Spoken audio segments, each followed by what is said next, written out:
Ladies and gentlemen, please welcome to the stage your MC, Anna Soyak. Good morning, ladies and gentlemen. Thank you.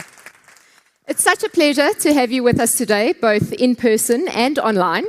As always, we have a stellar lineup of speakers today, and we're focusing on generating a life of confidence at any age.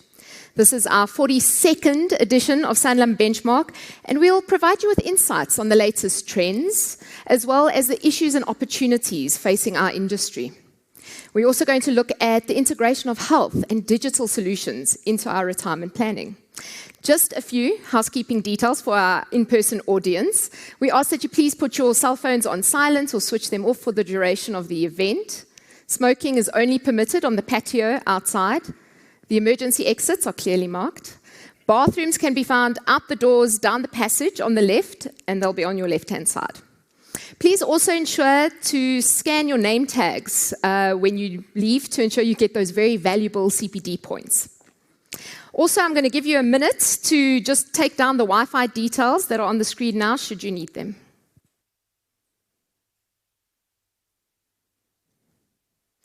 Right, with all of that completed, I'd like to welcome Sanlam Corporate's CEO, Kanyisa Mkhize. She's going to share an overview of the morning ahead.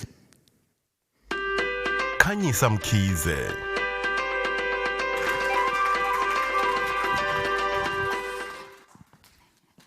Thank you very much, Anna, and good morning, everyone. It's so wonderful to see such a big crowd, and welcome to everyone that's online. Living a life of confidence, it's about making the right choices at any life stage. It's about making the right choices at all of the different phases of our lives, despite the challenges or changes that might come along the way. There's just so much uncertainty. But we also know that if we make good choices, we can better manage some of this uncertainty and really work towards creating the outcomes that we want. So today, my awesome team will be discussing some of the issues that are causing these uncertainties. We'll talk about the trends we expect, their implications, and also the opportunities that they give us into the horizon. We'll especially consider how the world is being shaped by science and tech. As science and technology blend into our daily lives, the possibilities just seem so incredibly endless. Artificial intelligence is making its way into every aspect of our lives. Almost everyone I speak to is wondering if AI will replace humans in the world. Look, what does that mean for our industry? What will it mean for the work that we've always done and the work that we hope to continue to do? So let's actually talk about it. Is the human workforce really under threat from AI? While machines can perform remarkable tasks, it's my sense that they've got their limitations. So there's this wonderful machine that sweeps the floors at Alice Lane, which is our Sandton office. I am bona fide hater of cleaning or any kind of sweeping, so I've been eyeing this machine quite curiously, hoping to one day bring it into my own house. But this silly thing keeps bumping into doors and into walls, right? So I'm like, maybe not quite yet. But listen, I think while we can interact with Siri or Alexa for simple tasks, true conversations, real human curiosity, those are traits that remain very much uniquely human. Machines are great at repetitive tasks. Analyzing big data, conducting research, that's powerful. It's a game changer. But could it really be enough to replace people? The third industrial revolution came with its mountains of digitization and automation, and even there were fears of job losses. What did we see instead? An explosion of all new jobs, much higher incomes. Jobs were created like software engineers, things that were unimaginable, but things that are so common right now. So if we look at the world through the eyes of many different generations, through the eyes of boomers and zoomers, what's clear to me is that technology hasn't just changed our industries and our jobs, but really how we connect as a society. The speed of this change, it really highlights for us as an industry the need to adapt and to evolve. So we can meet all of the uncertainty that I spoke about with what is our favorite word at Sanlam, confidence. But it's not just about how we reflect. It's about how we think about the future, how we leverage our foresight. For me, I don't think that there's actually an argument here. Data science, supported by artificial intelligence and human curiosity, that's what's going to shape our future. Later today, you'll hear from my colleague Ashley Singh, and he will just show us already how the digital evolution has impacted every single thing that we do. Generation Alpha. So I didn't know what that was, but I've been told that Generation Alpha, in my little mind, can be translated into Lulu and Mangoba, my 3- and 4-year-old babies. The world that they live in is defined by significant shifts in society, in the economy and in engagement. Their experience will be driven by advancements in technologies. They'll be living in a world of AI and VR and so much more. I'm not sure how I'll personally cope. But, as in an industry, to remain relevant, we must invest in these future technologies. I know we always delay the decisions and we say, we'll think about it and we'll work into next year's budget. But I think the changes are needed from today onwards. So yes, let's prepare for this future, but we can't ignore where we are right now. Millennials, this is now another generation. They're aged between 25 and 40-year-olds. Me still. But currently, these millennials make up over half of the membership of the Sanlam Umbrella Fund. Stats SA has shared that there are nearly 16 million millennials in South Africa. So, speaking on behalf of all 16 million of us, I want to share that millennials want financial stability, not for fancy cars or over-the-top mansions, but really to support our desire for comfortable and purposeful lives. We are so much more aware and exposed to the generations that came before us. And we've seen some of the consequences of the decisions that were made. We want to create a much better future for our families and our loved ones and for ourselves. Millennials, I talk about this to my business all of the time. We value mental and physical health. But we are also facing the stressful realities of all of this uncertainty and insecurity.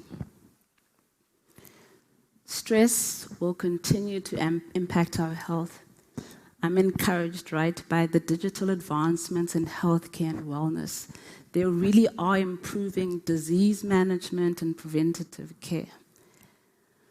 But there's a fact that we can't ignore, a fact that remains, and that access to medical aid is limited for many South Africans. According to the Council of Medical Schemes, only 8.9 million South Africans have medical aid. That's only a quarter of all of the employed people that are living in this country. So I'm pleased then that we've got Mbali, who's from our Simeka Health business here with us today. She'll share with us some of the insights into the status or the state of the nation when it comes to healthcare in our country. She'll share coverage, and she'll share with us a little bit of some of the attitudes towards healthcare solutions. the research we've seen leaves me feeling quite concerned. Employers, some of the people that are in this room, have started to relax or are continuing to relax their policies on mandatory participation in medical schemes. And many have opted to not even substitute that with access to corporate wellness solutions. Over the past 10 years, we've seen low or no growth at all in medical scheme membership. Younger people are choosing to join medical schemes much later in life. And I can understand why. Affordability for both employees and employers is a key concern. But I stand firm that wellness solutions, access to quality healthcare can contribute so much more to a productive society. I'm thrilled that our guest speaker, Dr. Katlego Motudi, is here today. He'll speak about this and share some of the progress and, let's name it, some of the uncertainties around how we will be implementing national health insurance. I spoke here for 2 years in a row, and my preoccupation was the pandemic.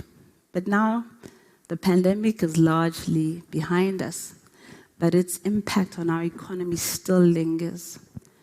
Many South African homes across whichever socioeconomic group are in significant debt. So many of these families are in need of some kind of emergency funds to reduce the financial burden that is weighing them down.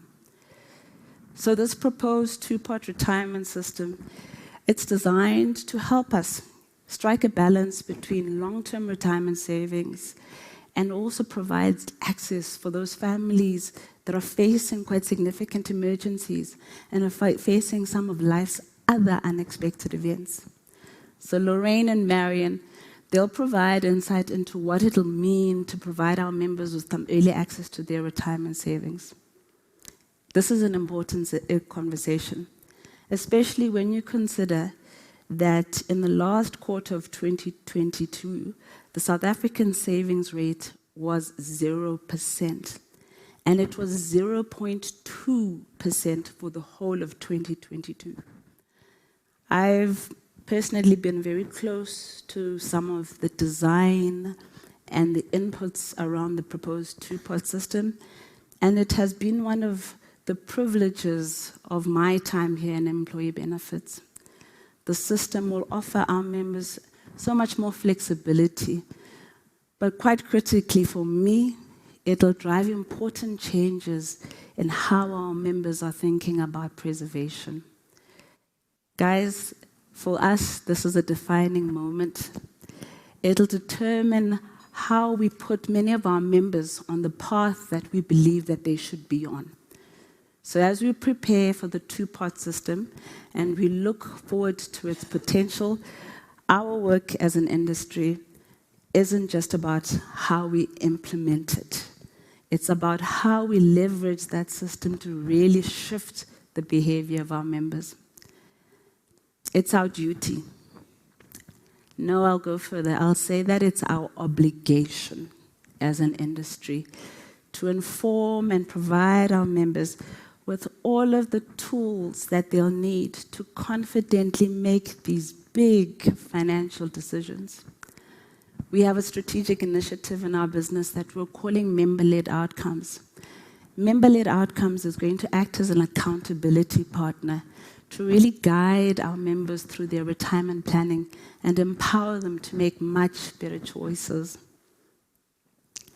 Koketso and Anna, they'll talk to us today about the strategies and the activations which, if we put them in place at the right time, can influence the decisions that members can make about how they preserve their retirement savings. We've spoken about it for hundreds of years, but really preservation is the key to financial independence and really enjoying a comfortable lifestyle in retirement without really compromising on your own well-being. So I'm going to end off by quoting from an author called James Clear, who wrote a book called The Atomic Habits. So James writes, "Every action is a vote for the type of person or organization you wish to become. Becoming the best version of yourself requires you to continuously edit your beliefs and to upgrade and expand your identity. Focus on your system." And that's precisely what we've been doing since 2020. Really changing behavior. Changing behavior, I've learned, starts with a certain amount of awareness. You need to be aware of your habits before you can even begin to change them. Ladies and gentlemen, if we have any hopes of making a meaningful difference in the lives of our members, we need to actually actively engage them and make them aware. We need to get our members to focus on taking action. As humans, and in this I include myself, I'm probably the worst at it, we follow the law of least effort. This is why I believe that digital enablement and automation are so important.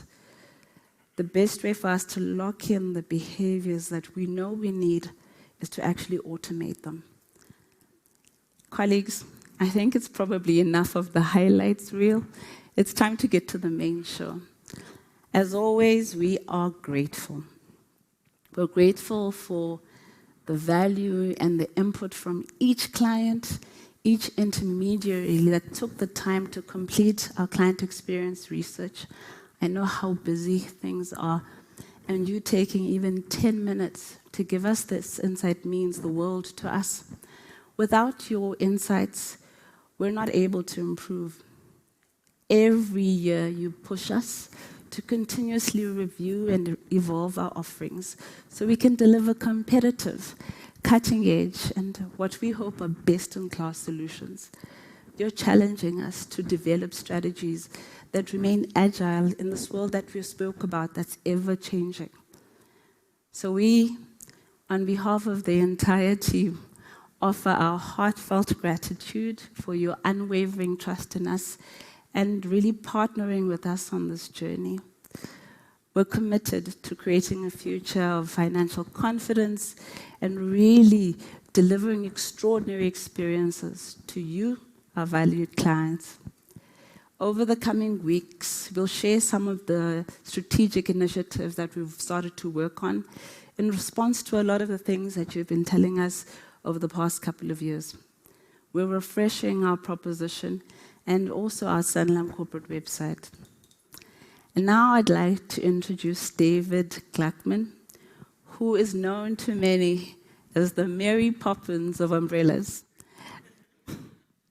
So David is the chairman of Sanlam Umbrella Fund, and he'll talk about the role, the achievements, and the evolution of these funds as a key driver to the exceptional retirement outcomes that I know we're all working towards.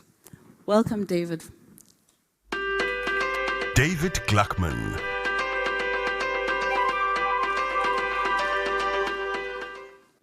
Good morning, all, and thank you, Kandisa, for those kind words.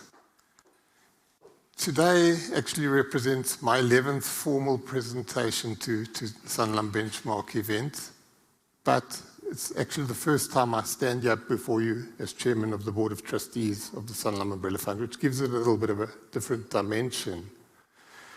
Actually, if I had to focus on some of those in the past, and I highlight two from 2015 and 2019, for those of you who've been at Benchmark for many years, you might recall in 2015 I arrived in a tuxedo. And 4 years later, in 2019, I arrived in a Donald Trump-style kind of red cap to talk about Make Retirement Great Again.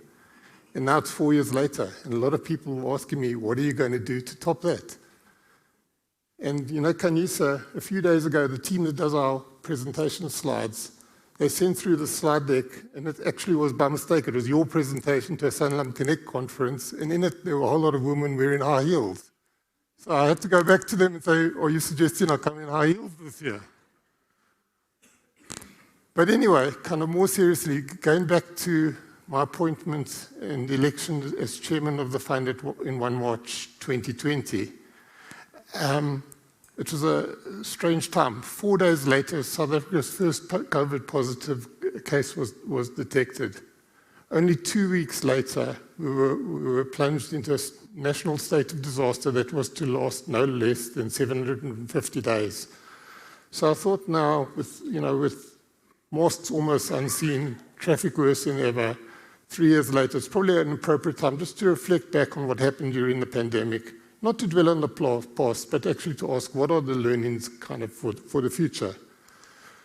So if I have to place myself back in March 2020, I mean, just coming in as the chairman of the fund, I set myself two key goals. One was obviously to steer the fund, the umbrella fund, through the COVID-19 pandemic. And the other one was the whole issue of succession planning and transformation of the board of trustees and the fund officials.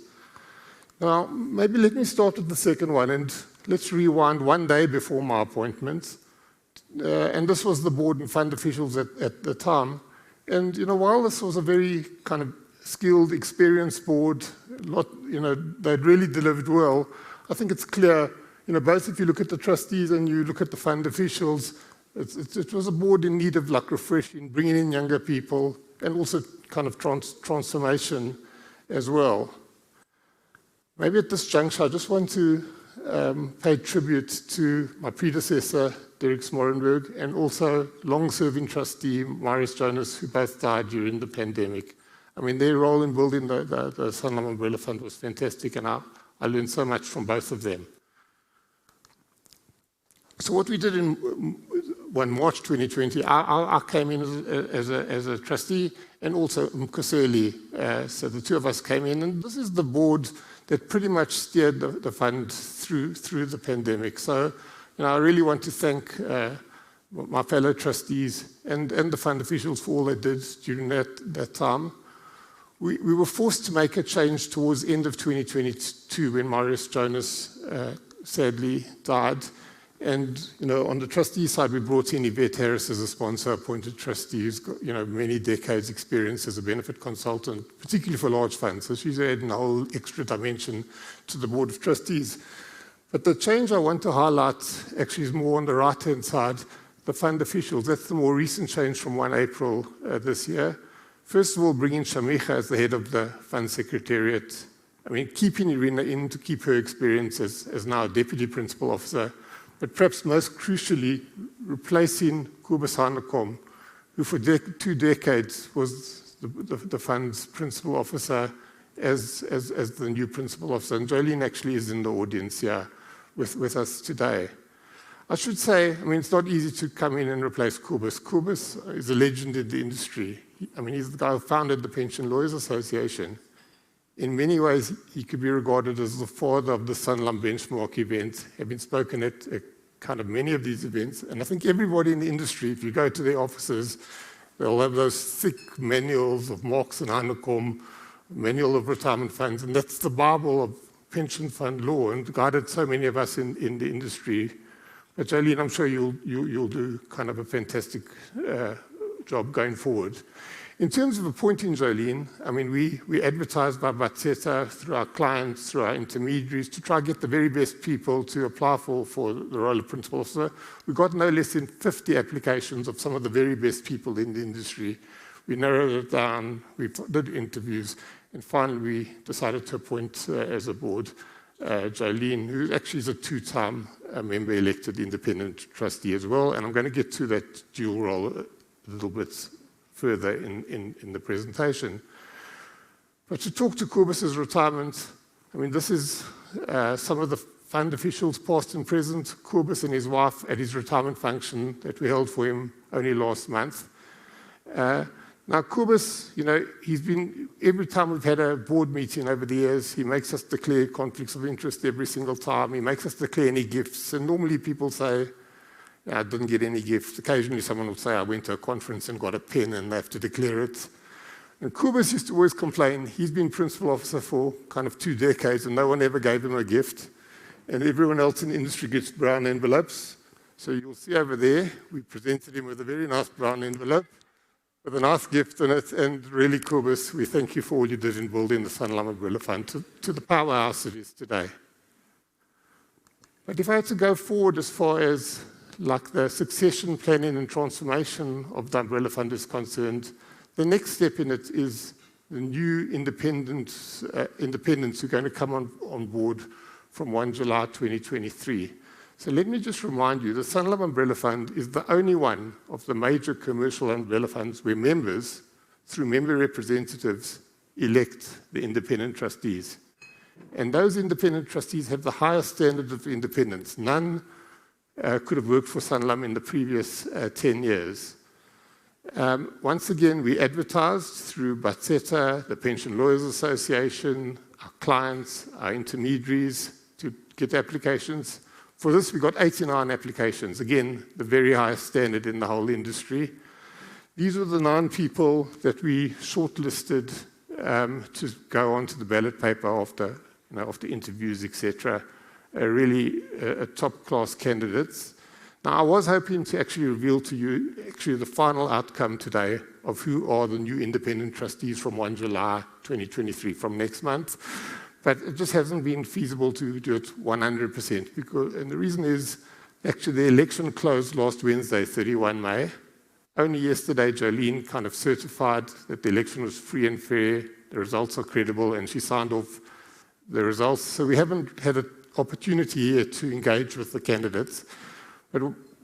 And they would have to accept all the contracting terms, etc. But what I am going to do is reveal the top 5 in the election results, and these are them. So almost certainly the 3 new independent trustees will come from these 5. So just to highlight who they are, it is our 2 incumbent independent trustees, Jolly Makarossi, the lead independent trustee. I mean, her CV is so long that I can't go through it over now. Cheryl Meston, elected last time, doing very well as a trustee. Previously served 10 years as the principal officer of Old Mutual Super Fund, so a lot of experience. We've got Grant Base, an independent actuary, worked for quite a few years, or many years with Willis Towers Watson, now with Keystone. I think worked on the Retirement Online umbrella fund, one of the top 10 umbrella funds in the country as well. We've got Davasti Singh, head of risk and compliance at the Sentinel Retirement Fund, which is one of the major funds in the entire country.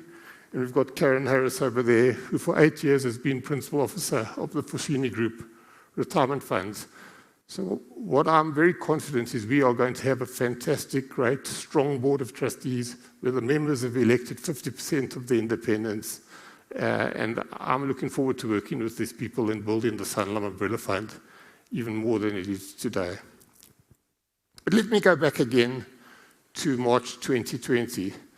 So I said to you that it was the Sunday evening, the 15th of March 2020, that the President declared a national state of disaster.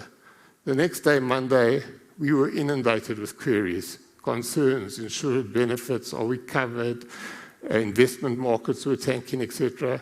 The board got together and said, no, we've got to issue a communication to our clients and our stakeholders about what we're going to do to manage things. And unfortunately, because I was the chairman, I drew the short straw, and I was asked to kind of be filmed and issue a video of what we were planning to do, which we did 2 days later, 18th of March 2020. I'm not going to play the video today, but it did get more than 10,000 views at the time, which is just an indication how panicked and worried our members and our intermediaries were at the time. And you can watch it on YouTube even today. You'll easily find it. If you want to check some of the detail I'm going to talk to you a little bit later in this presentation. But what I can reveal here today is that I was an early adopter of what was to become the new work from home, COVID-19 dress code throughout the world. When Paul Tomes, who came to film me, rocked up at my house and said, don't bother to put on pants or even shoes. He's only going to film me from the waist up. Now, if you do happen to go into YouTube and kind of you look at that video, one of the things I mentioned over there is that, our members retiring at the end of the month, at the end of March, need not worry if they invested in our various life stage strategies, our default life stage strategies, because their money is protected and there will be no fall in their money at the end of the month, and that they'll don't have to worry about that massive fall in markets.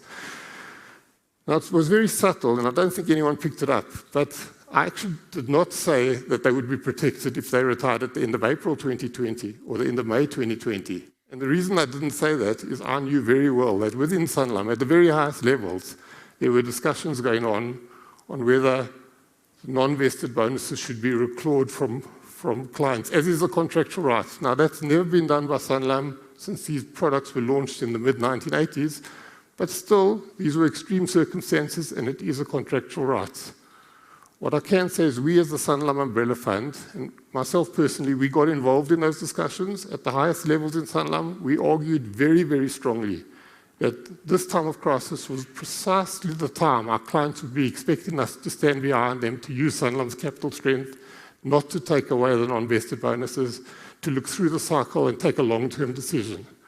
And I'm very glad to say that common sense prevailed, and that's what happened. And I can say, we played our part in making sure our clients were protected. Now, if you look at that YouTube video again, what will come through strongly is the way we manage the governance of the Sanlam Umbrella Fund is through committees, because the Board of Trustees itself only meets formally once a quarter. That is nowhere near sufficient to govern a fund with thousands of participating employers, hundreds of thousands of members. So at that time, I would have talked that we had 8 committees managing the governance of the fund. And those are the 8 committees that basically steered us through the pandemic.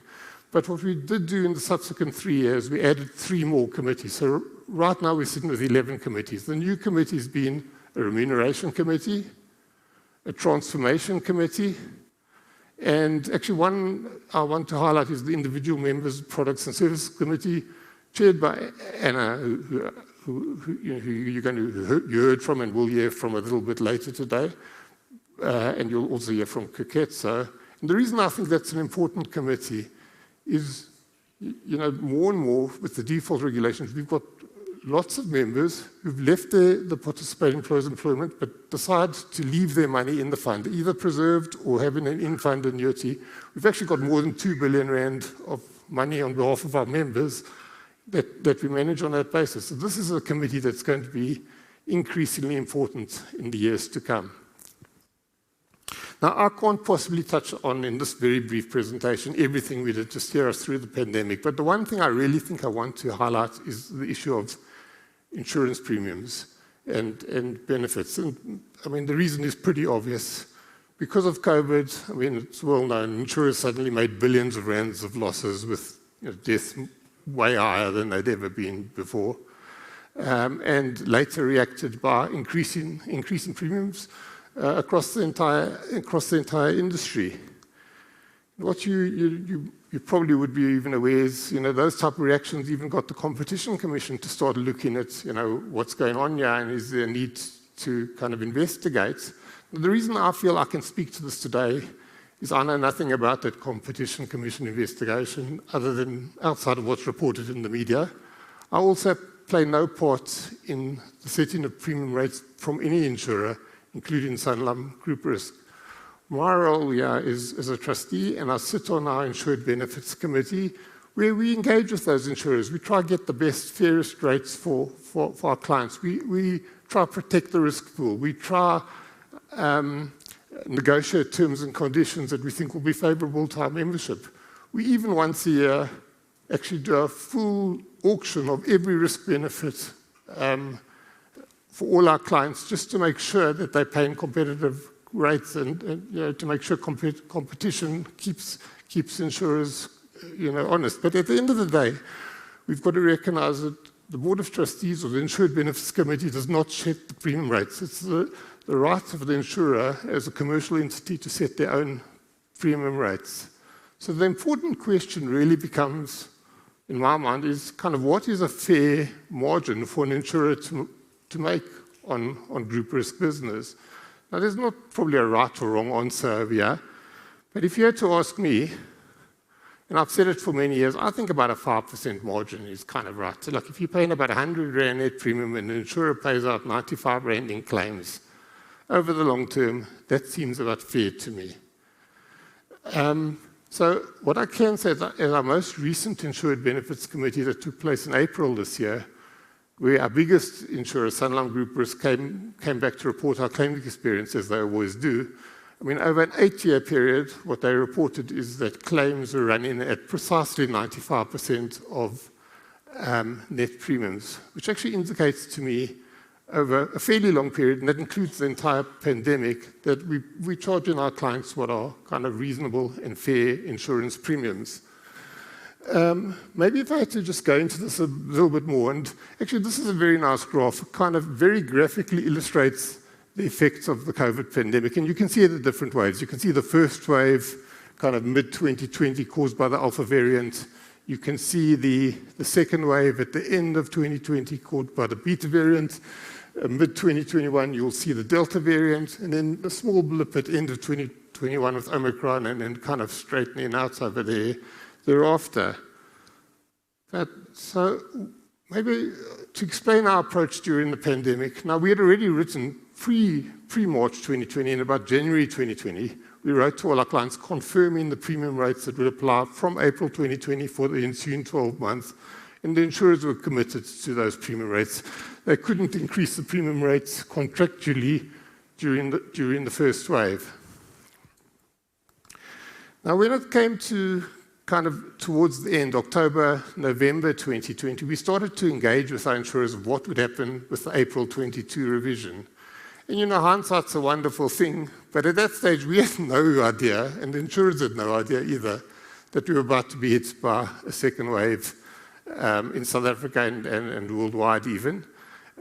We knew the insurers had made massive losses on the first wave, but kind of things had started to stabilize a little bit. So somehow we managed to actually negotiate with our insurers not to increase premiums for the April 22 revision for any of our clients, but they did it with the proviso that they'd have a right to review after 6 months, which we think was kind of a fair proviso in the circumstances. Now, if we fast forward to kind of mid-2021, what actually happened over there is when the Delta variant hit, and the Delta variant was really bad on the claims experience because a lot of, particularly in Gauteng, very high earners died. I mean, it's a very tragic part of the pandemic. So the insurers at that stage turned around to us and said they've got to invoke the right to increase premiums after the 6 months, which would be from 1 October 2021. And we had to hike premiums very significantly from 1 October 2021. I would say in my entire involvement in the Sanlam Umbrella Fund since launch in 2008, that was the hardest period, the biggest crisis we ever faced. In fact, Anna and myself, you know, and some other guy, Nzwa's predecessor, there at Sanlam Umbrella Solutions, I can't recall his name right now. We personally met with all the large clients and their consultants to try explain to them this is the reason of the insurers go to the market, see if you can get better rates, but on the whole they were unable to. But you know what I want to highlight is for 18 months our clients were in the pandemic and they had pre-COVID premium rates that they paid. Now what's happened since then is things have kind of straightened out.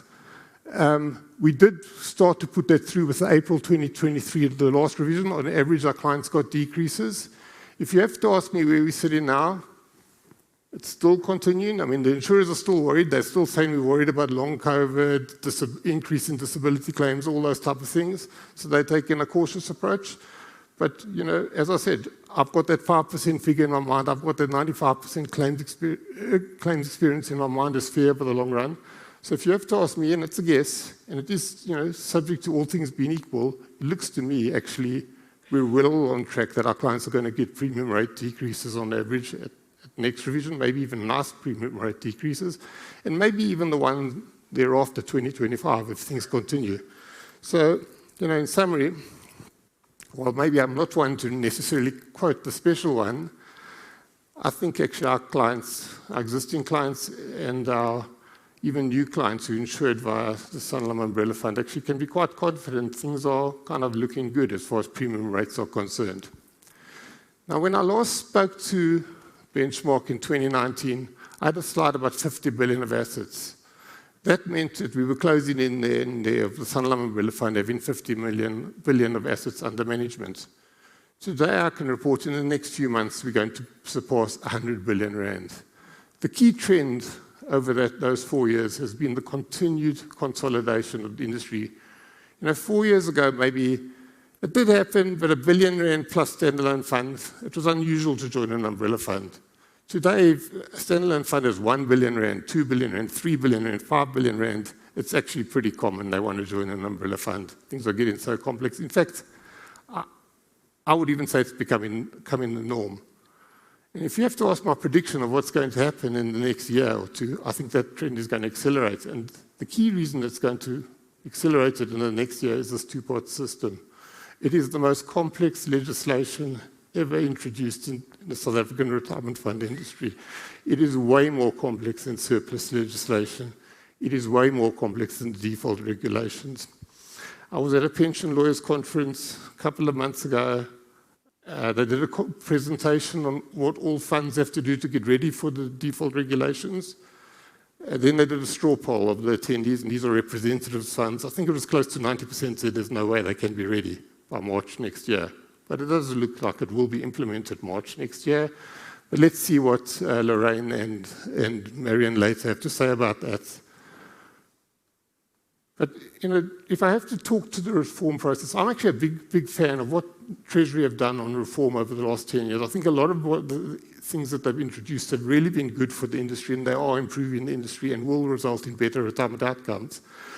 My one kind of complaint I've made at Benchmark in the past is I'm not sure they always take decisions that are in the best interests of competition, or they don't think about competition as the most important issue or an important issue when they are introducing legislation.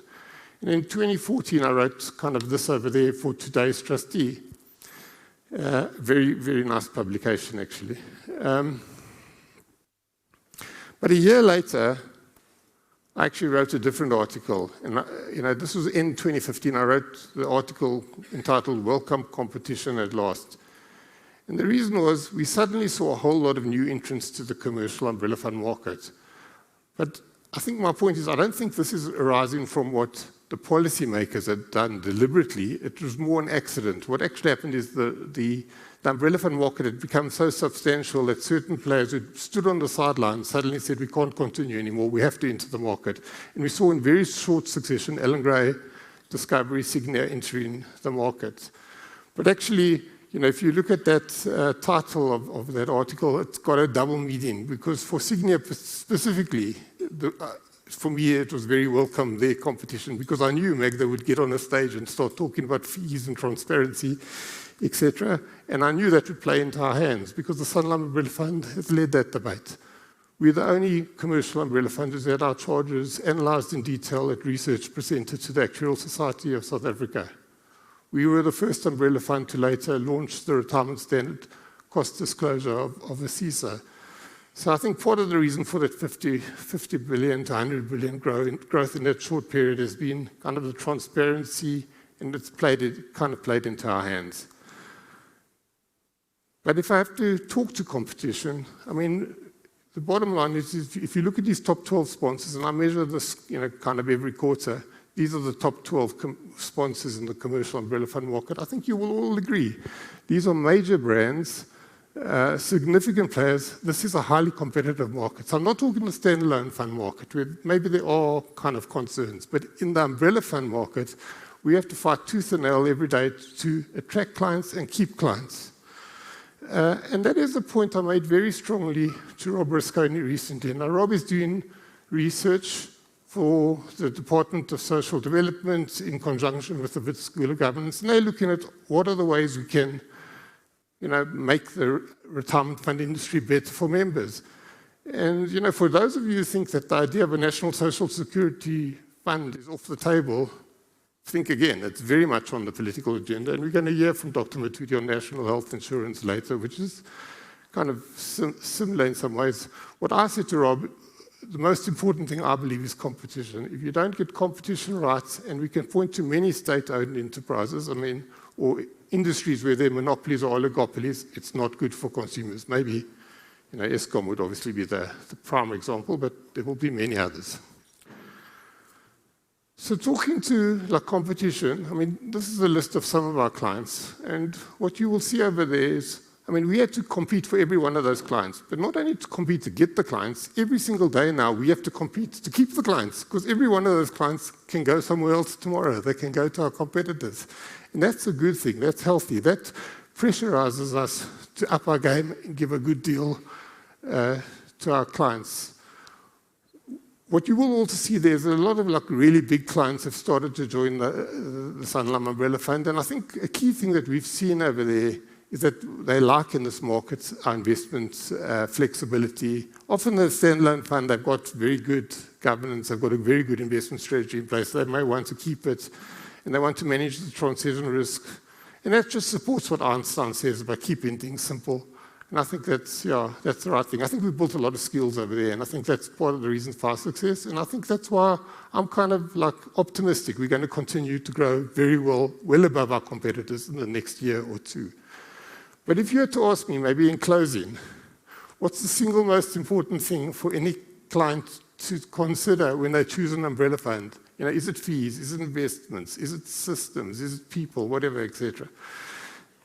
All those things can change. In my mind, the most important thing is integrity. The integrity of the organization you work with. Can you trust them? Is the culture there? Because that's the only thing that transcends and won't change in a very short time. So my one hope that I'll leave you here today, when you leave at the end of Benchmark today, is that you take comfort and you agree with the understanding. You're working with an organization that's been in South Africa more than 100 years and operates with absolute integrity. So with this, I thank you very much and enjoy the rest of the day.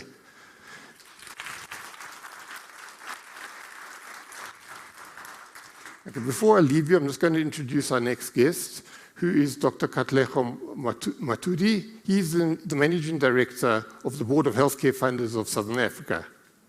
Now, Dr. Matudi has a deep technical understanding of both private and public healthcare environments and insights into the dynamics facing our country.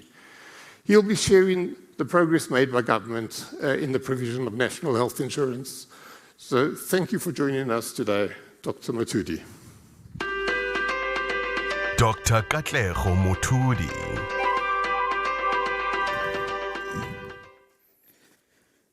Good morning, everyone. And thank you, David, and to Sanlam for inviting me. David invoked some memories of COVID and the dress code. I'm happy that I was not asked to put up a slide of what I looked like then, because some of us look like biblical characters. I almost changed my name to Nebuchadnezzar.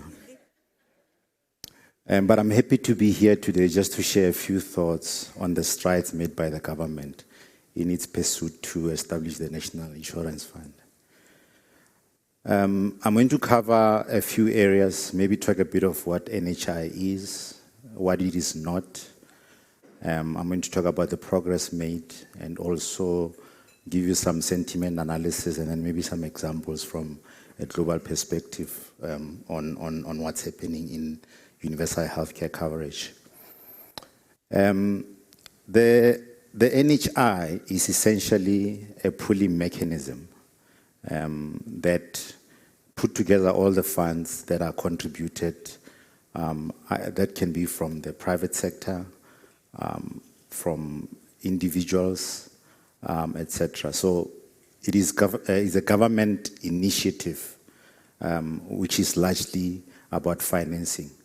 And it seeks to provide equitable and universal healthcare coverage to all South Africans. What it's meant to do is to reduce the disparities in access and quality of healthcare services and ensure that all of us have access that we need, despite our socioeconomic status that may be different. It's not an insurance product, but as I said, it's a system of pooling these funds, including government revenue, private sector, individuals, to finance healthcare services for all the citizens. It will be publicly funded and managed with the aim of improving the quality of services and making sure that there is access to these services. Its goal is to provide universal health coverage to everyone and provide quality medical care for citizens in the country. So its aim, as I said, is to ensure that everyone in the country has got access to quality healthcare services regardless of their ability to pay. When it was first muted, what was emphasized that it will be implemented in phases with the ultimate goal that it will be fully implemented by 2026. But recent commentary, I think all of you have heard, there has been massive delays. We're probably looking at probably another 10 to 15 years, and this is according to the Department of Health. So what it is not, NHI is not universal health coverage. Universal health coverage is part of the United Nations Sustainable Development Goals, as we refer them as SDGs. And these refer to a situation where everybody has got access to health services. On the slide there, you've got the total list of the 17 SDGs. And I just want to pause here for a little bit, just to emphasize the point of what NHI is in this milieu of the SDGs. We've got 17 of them in total. And universal healthcare coverage is number 3, or falls under 3, actually 3.8, if you look at the list. All of these elements, when you look at them, actually play a part into maintenance of healthcare in the individual, in the population. So NHI, while it's a bill, it will become an act, it's a legal instrument that will introduce universal healthcare coverage. But the delivery of services and maintenance or sustenance of such actually depends on the realization of this. And you'll see all sorts of other things that are listed. Poverty alleviation, gender equity, clean water and sanitation, even energy. I'm from a small town north of Pretoria called Hammanskraal, and I've always been proud of being a citizen until about a month ago. I saw something in the social media that say, if you think you've got problems, just remember that there are people that call Hammanskraal home. But having said that, we are the epicenter of cholera. And if you look at where that stems from, it comes from in fact, most of the inadequacies that are pointed here in terms of provision of those SDGs. So when you think about NHI, don't think about it in isolation as the magic or silver bullet that once the bill is signed, we are going to have the quality services. So the WHO actually defines UHC and categorizes into a number of pillars, and these pillars are essential for the establishment. The first one is healthcare financing, which NSI actually talks to. But within that, we also need good governance, we need access to medicines and vaccines, we need health service delivery, and a few others. So UHC is actually a continuum of care that actually starts from promotive and preventative, rehabilitative care, just to make sure that when people access the services, they do not suffer financial hardship because they do not have to pay at the point of service. So our government's policy position is in alignment with the proposal from the United Nations in pursuit of achieving the SDGs. It is also in recognition of the status of our own healthcare system. The healthcare system in South Africa currently comprises of both the public and private sectors. The public sector is responsible for the majority of services to about 85% of the population, while the private sector serves a relatively small percentage of population. And these are largely covered by medical aid schemes. The public sector, as most of you know, has got various challenges, and this stem from inadequate financial resources, infrastructure challenges, staffing, and equipment. And you realize as well, these challenges are reflected in what should be looked at when you look at the SDGs. There are also disparities in access to care and quality of services within the public sector. The private sector, on the other hand, faces challenges of affordability and high cost of healthcare services for those who are not medically covered. The NHI seeks to address these challenges and improve the country's healthcare service by redistributing the resources to provide equitable access to healthcare services. So what progress has been made in this regard? Around about, I think 2015, that's when most of the developments became public. So you do realize that the development of the NHI has been there for several years, and various steps have been taken towards its implementation. In August of 2011, the National Health Insurance Green Paper was published, and its purpose was to set out the broad policy objectives, principles, and key components of the NHI. This was followed by the Green Paper that provided, I think it was in 2015, it provided a roadmap for the implementation of the NHI. In 2018, the NHI bill was published, and it aimed to give effect to the NHI policy objectives and the financing of universal health coverage. The bill went through a public consultation process and the submissions made by various stakeholders. At the time when we were making submissions at Parliament, they were talking about well over 100,000 submissions from various stakeholders. And these were considered in terms of putting together the final bill, and that was sent to Parliament for processing and eventual approval. It was introduced to Parliament in August of 2019 and has also gone through various reviews during that period. And some parts were amended to try and make sure that it aligns to the priorities and realities of the country.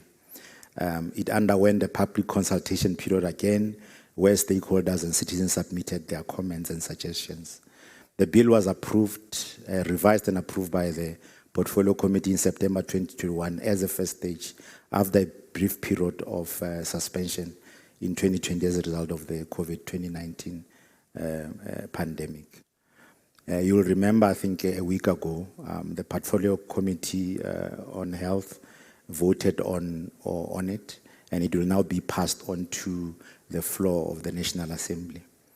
The National Assembly will then consider and vote on the updated bill.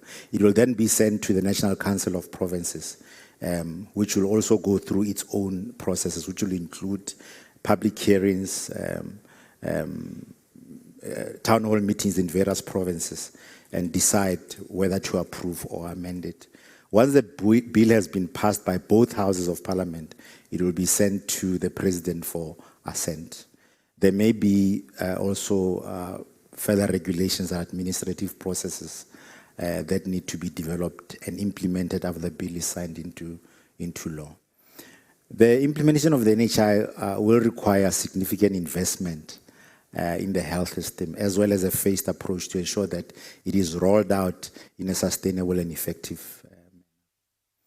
So, the role of the private sector. It is envisaged that the private sector will play an important role in the implementation and successful running of the NHI. While the bill infers that medical schemes will still exist, they will, however, be required to provide complementary cover to beneficiaries of the NHI fund. Employers may be mandated to contribute to the NHI fund on behalf of their employees. This is, of course, subject to finalization of the funding mechanisms. This is input that is expected from Treasury, as well as amendments or repeal of appropriate other laws, inclusive of the Compensation of Occupational Injuries and Diseases Act, known as QIDA. Healthcare practitioners and health facilities will be required to register and contract with the NHI in order to provide services to beneficiaries according to the specifications of the Act. The private sector will be expected to meet the same quality standards as the public sector, ensuring that all parties work together towards a common goal of providing access to quality healthcare for all South Africans. Now, I've spoken about the numerous submissions, more than 100,000. So there was an analysis that was done on the submissions just to suss out what sentiments came out of it. And there were some concerns that were raised by various stakeholders. Several risks that were also tabled. And these risks are to the health sector in general, health practitioners as well as beneficiaries of the proposed fund. And this include, and by no way limited to this short list, the funding mechanisms is unclear. And the concern is that this may lead to underfunding of the healthcare system. While the bill has mooted how the fund will be financed, it's not the Department of Health's prerogative to dictate how budgets are structured. There is a money bill that will have to be published by Treasury to guide the finances. The second area talked about the confusion about the roles and responsibilities of the various stakeholders within the healthcare system. And here as well, people have mooted the increased role of the Ministry of Health in terms of potentially flawed governance processes. There's also concern about possible erosion of quality of healthcare services as a result of the diminished capacity and overburdening of the system. There's also concern from the provision side with a possible decrease in the number of healthcare practitioners which may leave the country due to uncertainty brought about the change in brought by the change by the bill. The impact of corruption on the implementation of the NHI came out very strongly. A number of stakeholders have raised concerns about the ability of government to effectively manage the proposed fund, citing issues such as corruption and poor governance. These concerns, of course, emanate also from recent experiences, especially following the COVID-19 financial mismanagement incidents. So you can see that there's been quite a lot of thought, even in terms of how the bill has been critiqued.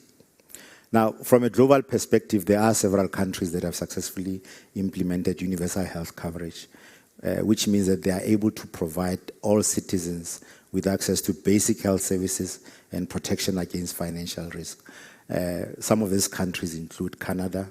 It's got a publicly funded healthcare system. It covers all medically necessary services and treatments. The system is financed through income taxes and is administered at provincial or territorial level. In France, they have a social health insurance system. It provides universal cover to all residents. It's financed by a combination of employer and employee contributions as well as government funding. In Germany, they have a mandatory health insurance system which provides coverage to all citizens and residents. It's financed by a combination of contributions from employees, employers, and the government. In Japan, they have a national health insurance system, covers all citizens, and is funded by a combination of premiums, taxes, and government subsidies. Probably the better known system is that from the United Kingdom, where they have the National Health Service, and it provides free healthcare to all residents.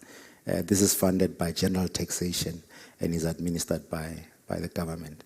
Closer to home, countries like Rwanda, Kenya, Ghana, and more recently Zambia have implemented their own systems.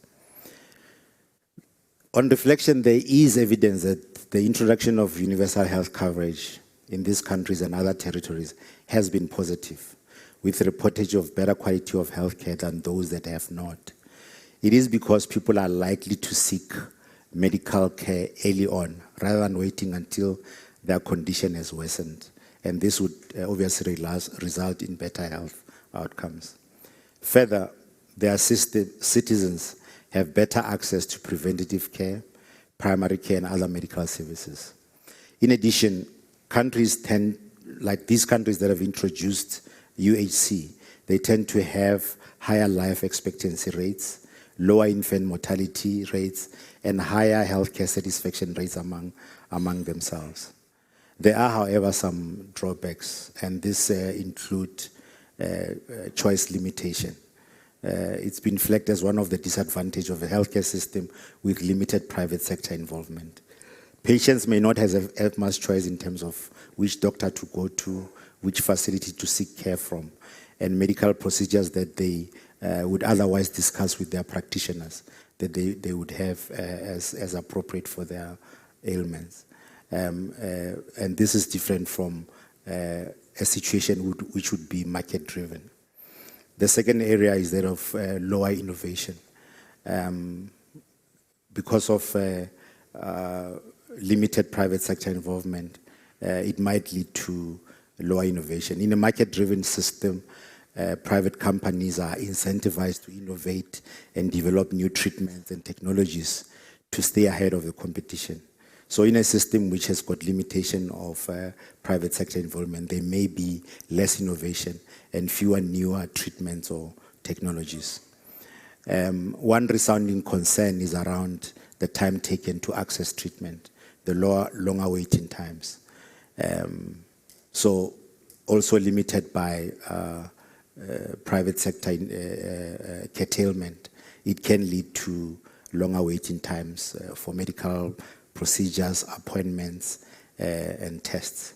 It can be particularly problematic for people with serious or urgent medical conditions who need medical attention.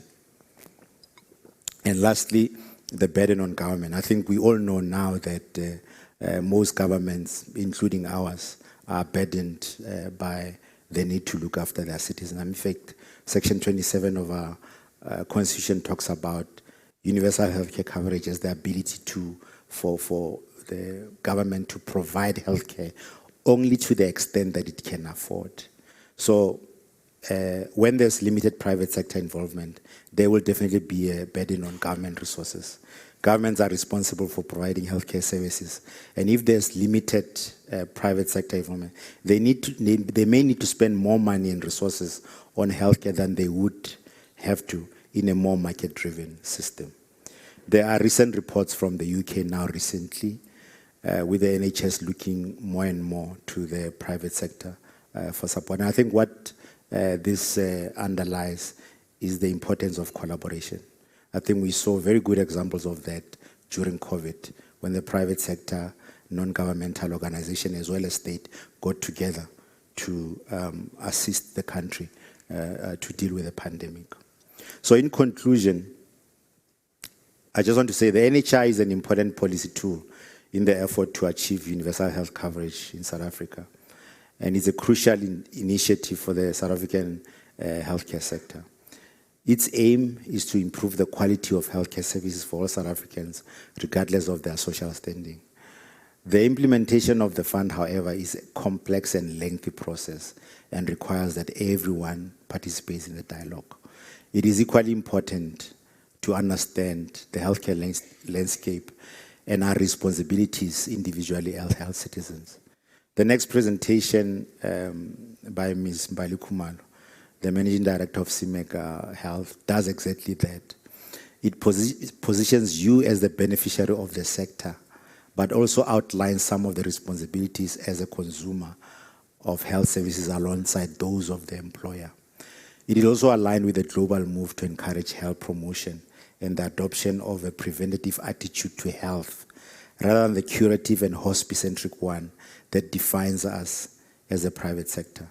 This move would be very much in line with the adoption of universal health coverage and in providing financial contribution, so the financial confidence for employees and their loved ones. So with those words, I'm going back to Hammanskraal.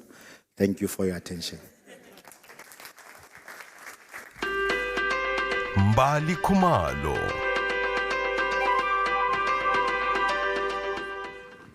Good morning, ladies and gentlemen. Thank you so much, Dr. Mutudi, for enlightening us on where the government is at in terms of implementing NHI. The good thing is we are here and NHI will meet us on the way. We are building confidence with holistic wellness for all.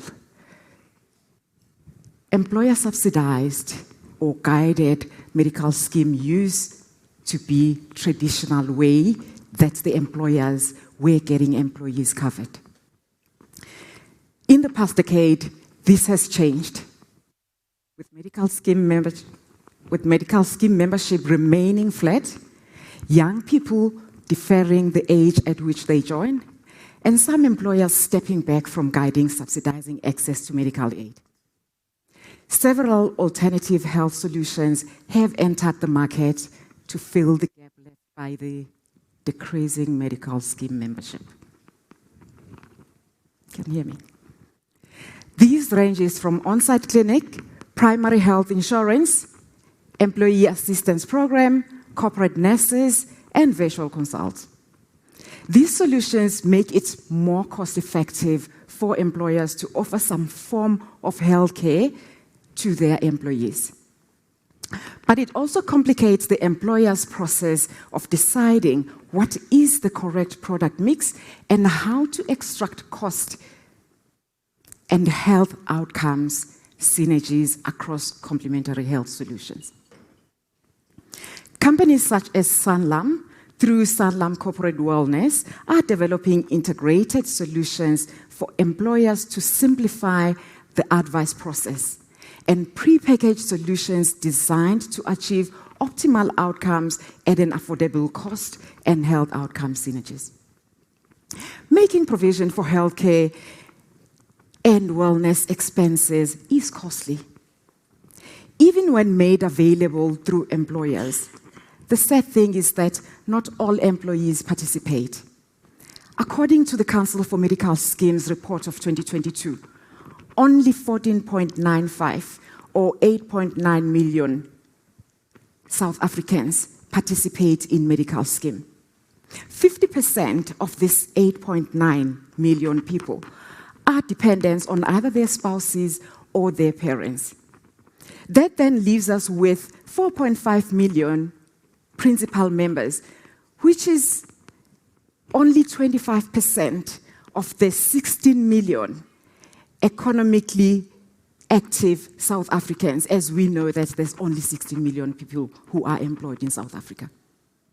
An analysis of Simega Health's clients shows that almost half the employees of our book are not participating in medical scheme. However, this doesn't take into account the fact that some employees might be dependents on their spouses. We are seeing a significant shrinkage in compulsory participation. In addition to the above, there has been a reduction in employers who make participation in medical scheme a compulsory condition of employment. It can be argued that had it not been for COVID-19, the shrinkage would have been worse. It is clear from these numbers that more employers are making employee participation voluntary. A concerning picture is that participation in medical scheme is shrinking. Yet employers over the years relaxed the compulsory participation requirements, electing not to even replace it with access to corporate wellness solutions, for example, primary care or EAP, which is designed to improve and support the well-being of employees. In addition to low corporate wellness take-up by employers, employees do not take advantage of the value these services provide in terms of preventative care and or early detection, leading to early disease management if a condition already exists. According to Sanlam Corporate Wellness statistics, there was an increase in engagement during COVID-19 period. Some of these reasons are that, in addition to the usual telephonic and face-to-face services that were available pre-COVID, there were increased avenues such as live chat, virtual, video, email counseling that were made available for employees to reach out to the EAP providers.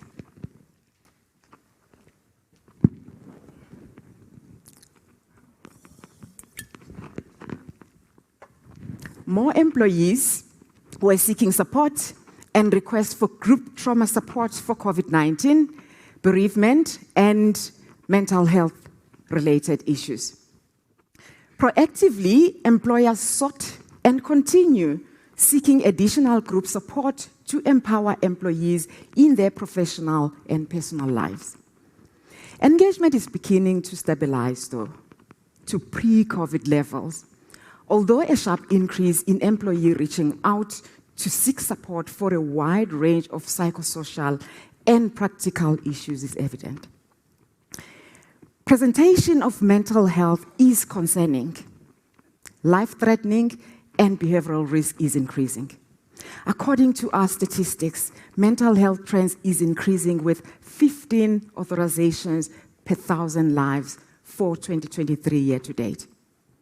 This is most likely due to combination of pent-up demand, supply-side factor, and increased prevalence of mental health conditions following the COVID-19 pandemic.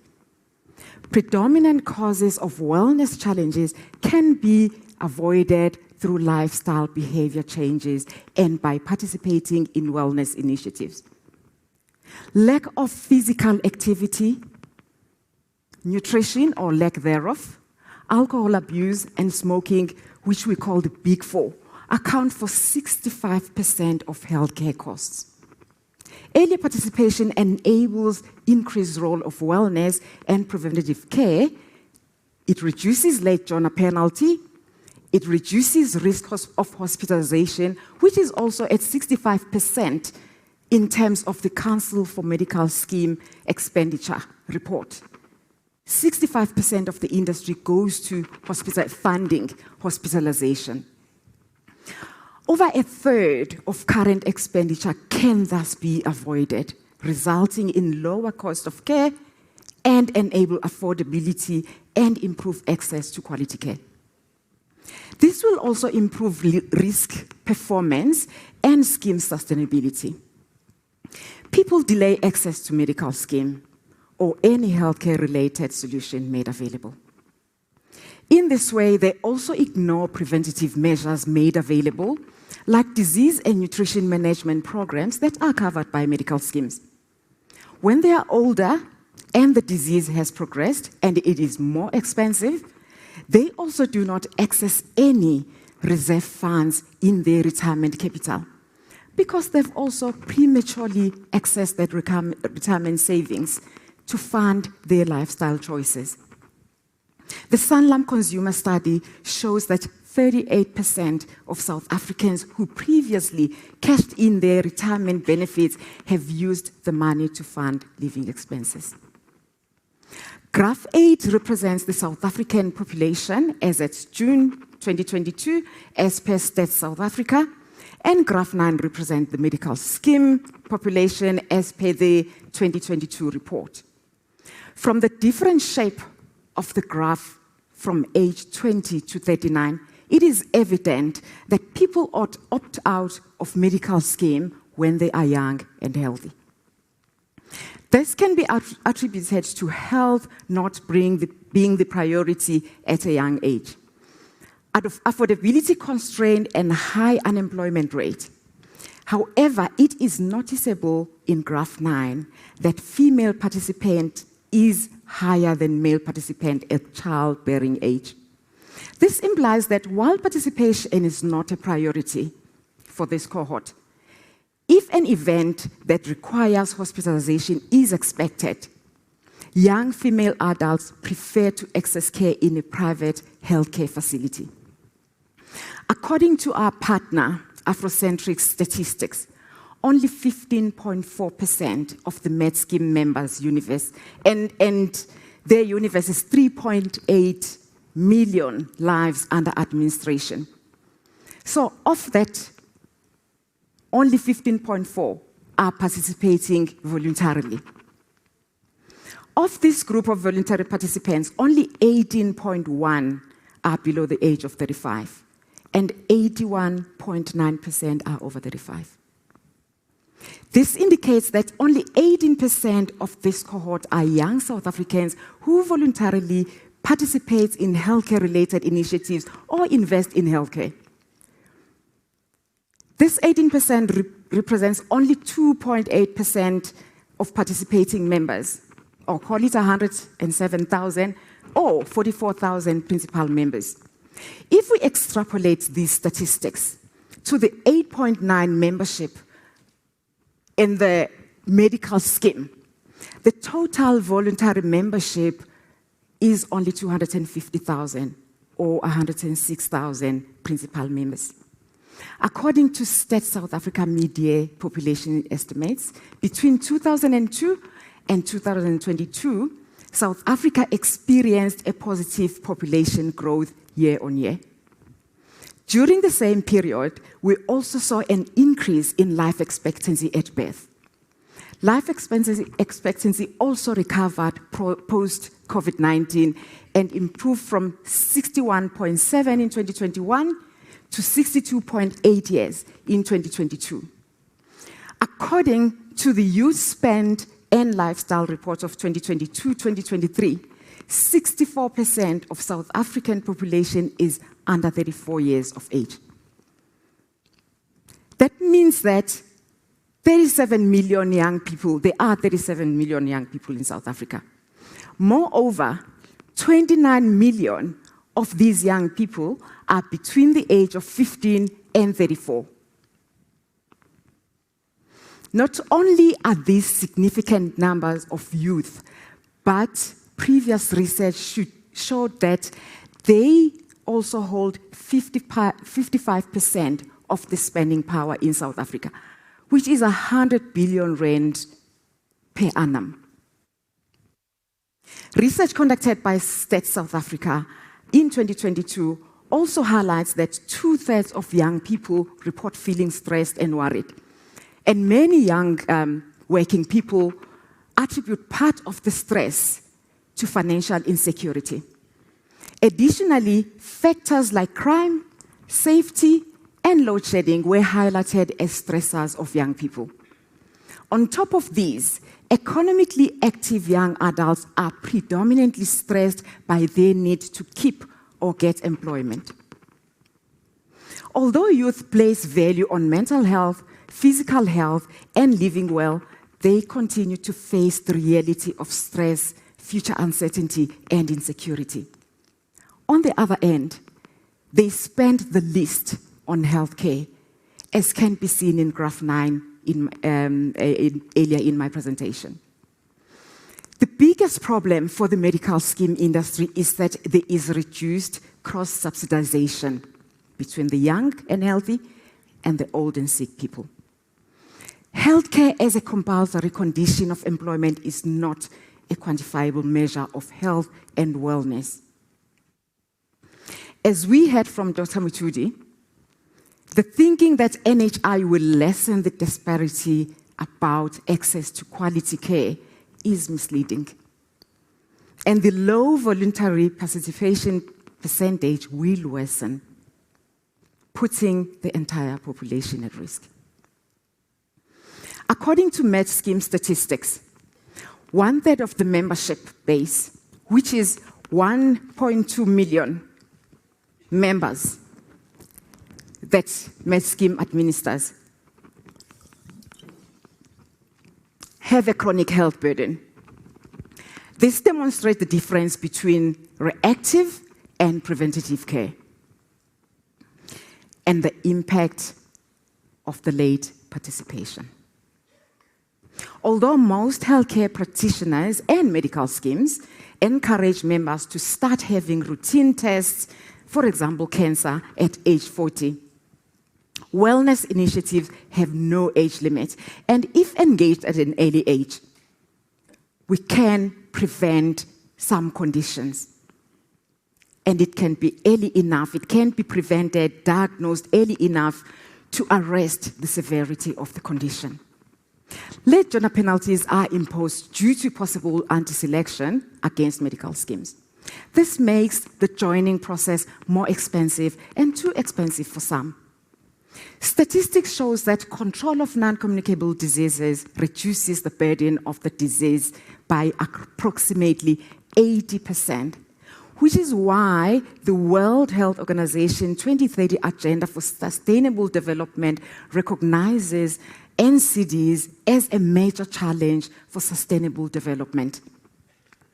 It aims to accelerate progress on prevention and control on NCDs and seek to ensure member states adopt policies and programs that improve NCD outcomes, save lives of people living with NCDs, and to reduce premature mortality from NCDs through prevention and treatment. Life happens to all of us as we pass through various life stages, Everything else, such as family, raising kids, buying asset, acquiring asset, takes priority. But the reality is that the stress of all this impacts our health. Therefore, leading a healthy lifestyle and focusing on reducing the risk factors associated with these diseases takes priority. Employers and employees alike never know what the ideal healthcare solution set for the employed individual is. Medical scheme, primary healthcare, hospital plan, gap cover, this is also confusing. Therefore, they just disengage. Because of lack of knowledge and the perception that medical schemes are cost prohibitive for members, we see a trend in switching to low-cost options like hospital plans and medical insurance. In fact, cost shouldn't be the deciding factor, but the need should be at the center of that decision-making. During our previous benchmark session, we spoke about envisioning a new tomorrow and the coverage of healthcare and life insurance, bringing it all together. Over the last 10 years, technology has advanced significantly to allow us to engage with our health daily. Leading active lives and recording our data leads to early identification of health warnings, early detection, resulting in healthy lives. There's an increased focus on living a balanced life. But what does that mean? Is it possible? And does a balanced life really improve our health? Our diverse range of solutions are designed to work together so clients can choose the ones that are right for them and combine them in a way that best suits their employees and their business needs. We live in an era where stressors are in abundance. Climate change, causing extreme weather patterns, Russia-Ukraine war, gender-based violence, crime, power crisis, unemployment, economic crisis, COVID-19, long COVID, the list is just endless. These all causes are stress. If left unchecked, it can contribute to many health problems such as high blood pressure, diabetes, heart disease, obesity, and more. If we do not prioritize self-generation by taking advantage of wellness solutions and providing for access to quality healthcare now, what generation are we raising? And what is the future health status of our nation? The generation we are raising only knows stranger danger. So what is the future mental state of these youngsters? A study done by Wits University in 2022 shows that 25.7% South Africans lives with depression and anxiety. The sad part is that only a third is on treatment. Are we raising a nation that is physically, emotionally, mentally, and financially depressed? If so, the results will be disastrous.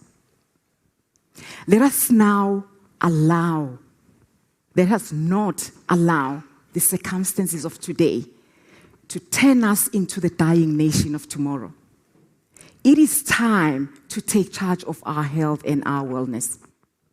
What role can employers play in creating a healthy workforce, which actually results in a healthy organization and, in turn, a healthy nation? We are a nation in ICU with limited beds, and these beds are you and me, the employer. This ICU is supported by highly skilled personnel and equipment that is available 24/7, and that is Sanlam Corporate Wellness Solution. However, it requires the cooperation and the fighting spirit of the patient, the employee. Let us be proactive and take charge of our health. Utilizing the benefits provided by our employers is one way of doing so.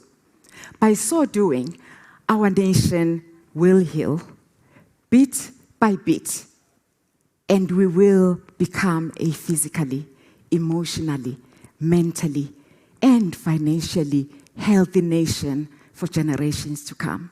Ladies and gentlemen, I thank you.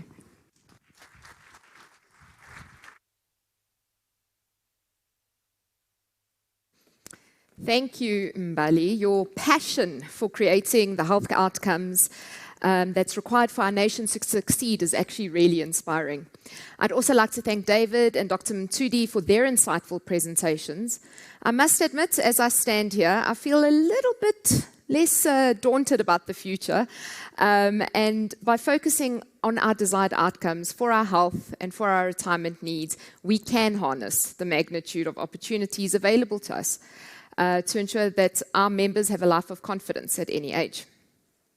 Right now, we're going to take a short break for a leg stretch, and we can use this time as an opportunity to reflect and refresh before we push forward with the rest of our jam-packed agenda, full of insights and opportunities. I will see you all back here, both virtually and in person, at 10:50 sharp, please. Thank you.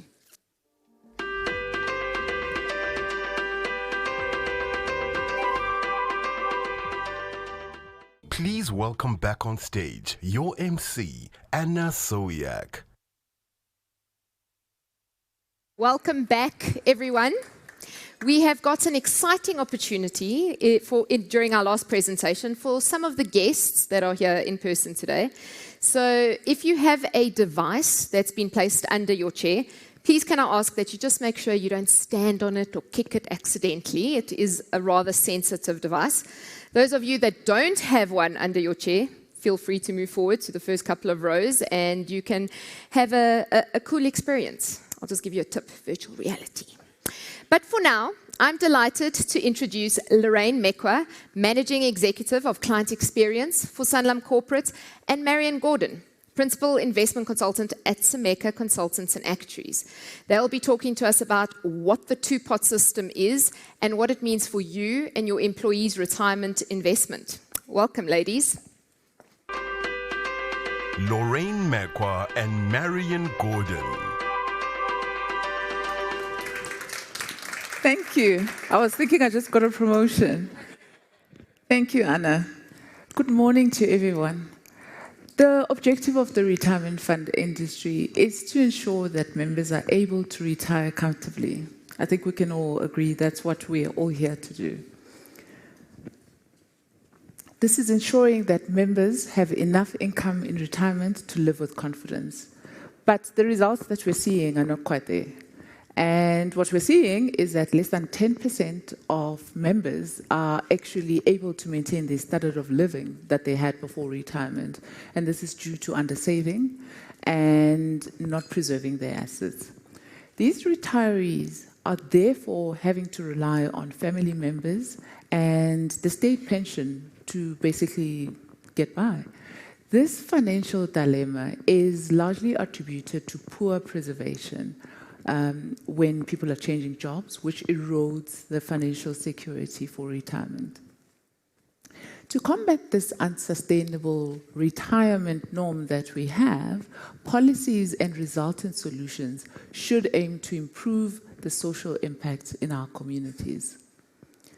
The reform from DB to defined contribution funds shifted the responsibilities from employers to members, as the onus is now on members to ensure that they're contributing adequately towards their retirement and they are investing in the right risk-profiled portfolios over time, and they are preserving their savings when they change jobs. And unfortunately, this reform has led to poor retirement outcomes with the levels of preservation in the industry. There have been multiple attempts and proposals to enforce preservation in the industry, and I'm sure we're all aware of that. This is since the 1980s. But due to pressure from unions, politics, and other forces, compulsory preservation has not quite gotten there. In September 2012, the National Treasury released a technical discussion paper for public comment. This paper highlighted the need for preservation to give birth to large-scale preservation. And it gave birth to large-scale industry developments such as T-Day, P-Day, and the default regulations. The closest that the National Treasury has been able to come to improving preservations is through the default preservations. The regulations, they aimed to nudge the public to preserve their retirement savings when changing jobs by making it easier for them to preserve their retirement assets. But preservation rates are not quite there still. And they do remain low, and the lack of access to emergency funding is also another big issue. The proposed amendments in the 2022 Draft Revenue Laws Amendment Bill gave effect to the previous announcements made by the Minister in the Feb 2021 budget speech. These amendments also follow a discussion document entitled Encouraging South African Households to Save More for Retirement. This was released by the National Treasury in 2021 for public comment. Although preservation remains pertinent, so too does the need for members to be able to access their assets during their times of need. This was especially highlighted, I'm sure we can all agree, by the COVID-19 pandemic, where members were so financially fragile, and this was due to large-scale retrenchments and salary reductions, with no access to funding despite having assets invested in their retirement funds. There has been no legal way in which members could access the assets that they have saved up without resigning. Now, I've given you a bit of the context of how this regulation fits in, and I'm going to call Marion. Marion will tell us about how Two-Pot is supposed to work. Marion, everyone. Awesome. Thank you, Lorraine. So the proposed Two-Pot retirement system is expected to be effective from the 1st of March 2024, and it largely aims to increase preservation rates to improve retirement outcomes, but at the same time providing members with access to their retirement savings in case of emergency. There's this delicate trade-off between these two objectives, and this was considered in formulating the Two-Pot retirement system. Members' retirement savings will in fact be apportioned to 3 separate pots. So first of all, you have your retirement pot, where a minimum of 2/3 of your contributions will be allocated after the implementation of the Two-Pot system. After 4 decades of various proposals, the industry has finally gained traction in implementing compulsory preservation until normal retirement age to improve member outcomes. This is a massive step in the right direction, to empower our members to live with confidence. But of course, the second part is a savings pot, where a maximum of 1/3 of contributions will be allocated post the implementation of the Two-Pot system. And members will be able to access these funds if they so choose to. This will be very, very helpful for those members who need emergency funding, such as what was witnessed during the COVID-19 pandemic. And lastly, we have the vested pot. Now, this will house the accumulation of all your retirement savings before the implementation of the Two-Pot system, and it will be subject to the current rules of the fund. I guess another thing to add there, Marion, is that there's quite a lot of unknowns around Two-Pot. I'm sure we can all agree. I'm sure we were all waiting sometime this week, for the changes that could happen. Actually, it was last week. So the main unknown that we have been grappling with is around the date, the effective date. So it's expected to be the 1st of March 2024. In our opinion, this date is not likely to change because there's quite a lot of political pressure around this, with 2024 being an election year. This is a very tight deadline for everyone in the industry. I think everyone is quite stressed about it. Despite that, we are pleased to announce that our EB administrators have said that they will be ready. And I've said it now, so they have to be ready. It is also unknown how Two-Pot will impact the defined benefit funds, retirement annuities, divorce and retrenchment, Regulation 28, and the tax implications are also yet to be defined. Furthermore, the draft also indicates that withdrawals from the savings pot can be made once per year, but around how this year is actually defined, we're still not sure about that as well. The big question again is whether a portion of members' current retirement savings will be transferred to the savings pot. on the day of implementation. This is what we've come to call seeding. Although seeding of the savings pot was not introduced in the draft, we believe that excluding it could mean that people are resigning in order to quickly access their assets. And I think it's likely to be in place because of that. But you want, if seeding does happen, you want the amount to be significant enough so that it matters, but not so large that it actually starts eroding the financial outcomes of members. These are only some of the unknowns. Marianne? With that in mind, I mean, earlier we mentioned there's two conflicting objectives of the retirement fund or the two-pot system. So we have conducted some modeling to evaluate how the effective proposed changes would likely impact members. And in our first member profile, we assume a lady by the name of Sandra joins a retirement fund through her employer at the age of 20. And the two-pot system is implemented 4 years later at the age of 24. Now, as a younger member, she stands to have most of her contributions invested under a two-pot regime. Sandra will most likely feel its success or its failure. At this age, she will have a small vested pot of 85,000 Rand accumulated in the 4 years before implementation of the two-pot system and a salary of 122,000 Rand. Now, the current predicament that National Treasury is trying to solve is that Sandra is not preserving. She frequently resigns, and she unfortunately touches and grabs her retirement savings each time she resigns. This is a very relevant scenario in our industry, as our Benchmark 2022 survey showed that members were more likely to cash out than to preserve their assets. Now, we assume Sandra resigns and changes jobs every 7 years until the age of 50, and every time she resigns, she withdraws her retirement savings. At retirement, she ends up with a retirement savings of only 2.7 million Rand. In reality, we know that she ends up with even less because we assumed that she does not withdraw her retirement savings after the age of 50. Now, if we consider the two-pot environment, we assume Sandra withdraws the little she has saved up in the vested pot, but she also accesses the savings pot. And she only leaves the retirement pot untouched. This is through compulsory preservation. Sandra's outcome changes significantly by 3.25 times as she now manages to accumulate 8.6 million Rand. This is a remarkable, as all the other assumptions were kept the same. Now, additionally, Sandra is not having to resign from her work in order to gain access to her retirement assets.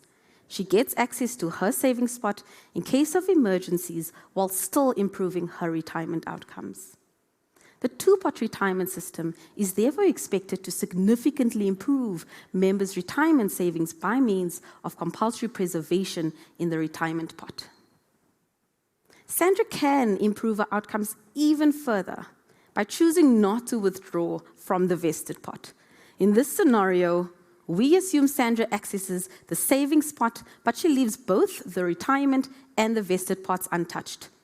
This is expected to increase her retirement savings to 14.8 million, up 5.5 times from the current predicament of only 2.7 million. As you can imagine, Lorraine, the best case scenario for any member of a retirement fund would be to not withdraw any of their retirement savings. We are very encouraged to see that close to half of the participants in the 2023 Benchmark Consumer Study indicated they were not planning to cash out their savings at all. Now, if Sandra decides to fully preserve all her assets throughout her working life, she will significantly improve her assets and retire with 19 million Rand, which is 7.2 times more than the current predicament. This is very exciting. Even under the worst-case scenario in a two-pot regime, where a younger member, such as Sandra, withdraws from both the vested and the savings pot, the retirement outcomes are expected to improve. As an industry, we're making great strides in improving preservation rates, but the industry should encourage members to fully preserve their assets in order to really maximize their retirement savings. I guess the question left to answer is, what about a different scenario? What about members who are a bit closer to retirement? So we looked at a member, let's call him Tabiso. Tabiso is 51 at the time of implementation. We used the same assumptions that we had used for Sandra, and Tabiso had contributed in a two-pot environment for 31 years. So Tabiso is not a young chap. In the current scenario, Tabiso has resigned every 7 years in his career, and he's cashed out his savings. At age 50, he stops resigning and cashing out his retirement savings, but he continues to withdraw from the access pot now in the two-pot environment. When he retires, he only has retirement savings of 1.4 million. This is a stark difference from the 19 million that he could have saved had he been fully preserving throughout his career. I cannot stress enough how important this point is, because a large number of members are sitting in this exact position. And the problem is that two-pot cannot improve their outcomes.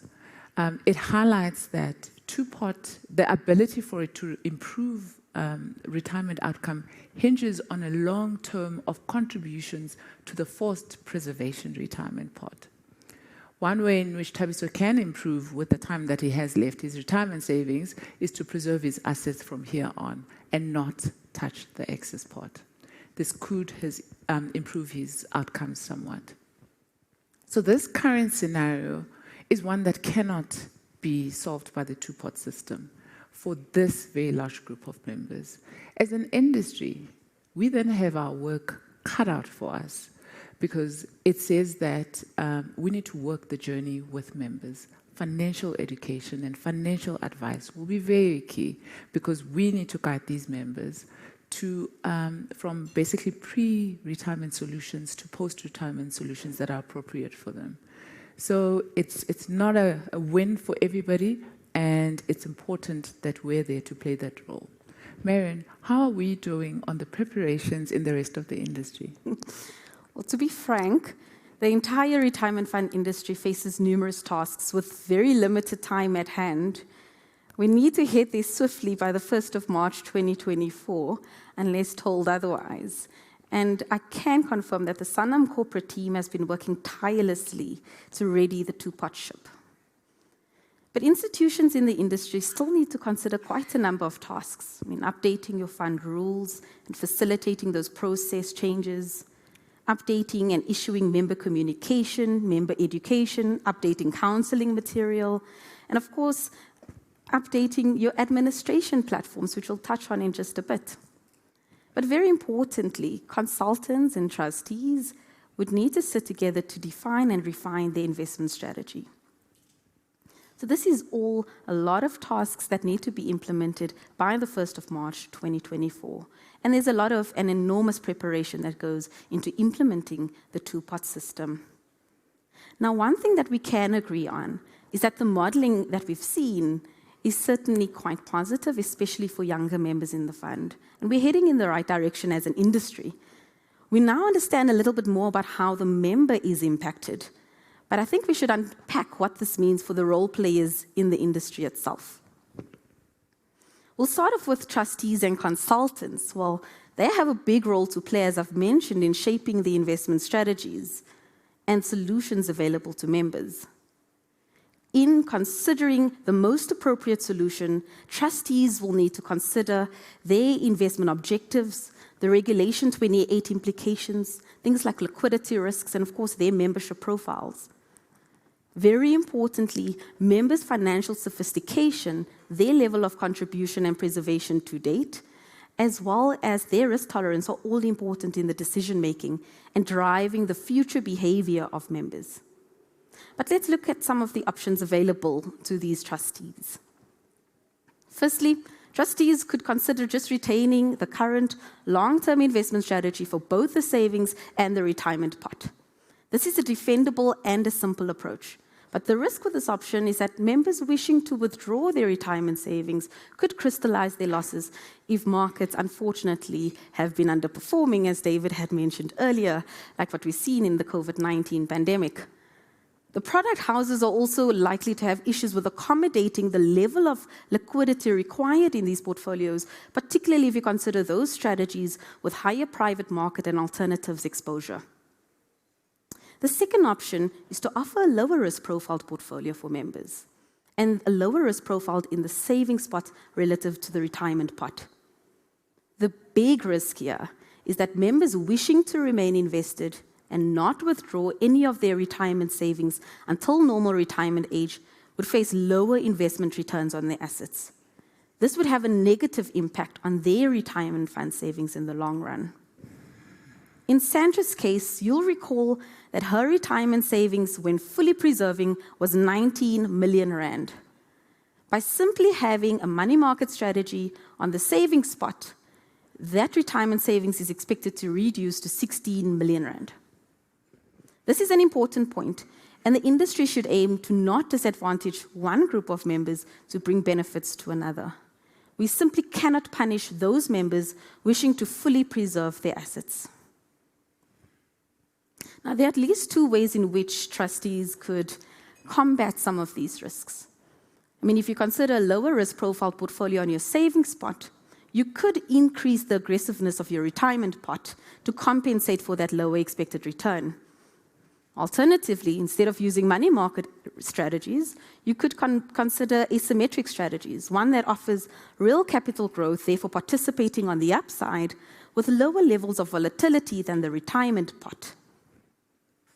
A third option that trustees could consider is offering member choice portfolios for the savings pot, coupled with a default savings strategy for those members who choose not to make a decision themselves. Although this would not be the direction taken by most funds, it could be an option for mega funds, ones that have higher governance models. Although this option would give members the freedom to make their own decisions, depending on their shorter-term needs, the risks absolutely cannot be ignored. For instance, most members may not have the financial sophistication required to make these complex investment decisions. Another issue is the risk of crystallization, where members switch between portfolios to accommodate their shorter-term needs. It is clear that the spectrum of options available to trustees ranges from your quite simplistic to your very complex options. As fiduciaries, trustees and their appointed consultants will need to navigate this playing field to offer members a robust and a value-adding strategy. It is important here to highlight that a number of these options may not be developed at this stage, because administrators at this stage are still focused on accommodating the existence of different member pots. The administrators are the engines through which all these changes come to life. Now, with the looming effective date of 1 March 2024, administrators are under great pressure to ensure that their systems can cater for the two-pot system. The complex scope of changes the administrators need to implement has in fact been highlighted in our Insights Back, an article written by Johan Prinsloo. I welcome you all to please have a look at some of the complexities that the administrators are going through at this stage. Administrators are facing a number of challenges, such as preparing for changes that have yet to be finalized. Now, due to the anticipated increase in the number of cash withdrawals expected, a risk arises that payments could be made to fraudulent bank accounts. Increased volumes of transfer may impact service level agreements, and furthermore, the expected increase in the processed volumes will require significant resources, both from a human capital and a technological perspective. Admin businesses would need to fund these additional capabilities, which may impact the cost of admin services, particularly if one considers the varying degrees of customization. One thing I think we all can agree on is that the utilization of digital withdrawal platforms presents a viable solution to alleviate several of these challenges. Nevertheless, it is important to recognize that these solutions come at a cost. Additionally, the adoption of digital access would play a crucial role in ensuring the equitable availability of withdrawal capabilities. I guess the next role player that we really need to highlight is that of the umbrella fund, the growing umbrella fund. Now, participating employers invested in off-the-shelf default investment strategies would be at the mercy of their chosen funds and administrators to employ a strategy that meets the needs of members. Members value optionality, And so from a participating employer and a consultant perspective, mass customization is largely preferred. However, that may not necessarily be possible depending on the strategy decided upon by umbrella funds and administrators. We believe that service providers that provide mass customization may have a competitive edge, and this could in fact impact future umbrella fund conversion decisions. Umbrella funds would do well to engage with industry stakeholders such as yourselves in order to fully understand and comprehend the requirements of all clients and to cater for that. Lorraine, despite the hurdles we still need to navigate to move into this new two-pot regime, I take comfort that the two-pot retirement system presents an opportunity for members to retire with confidence. Okay, so we've touched on a lot. And if you had walked around the corridors of our industry buildings in the last year, there was a sense that this regulation was going to pull us in different directions, probably more than sport.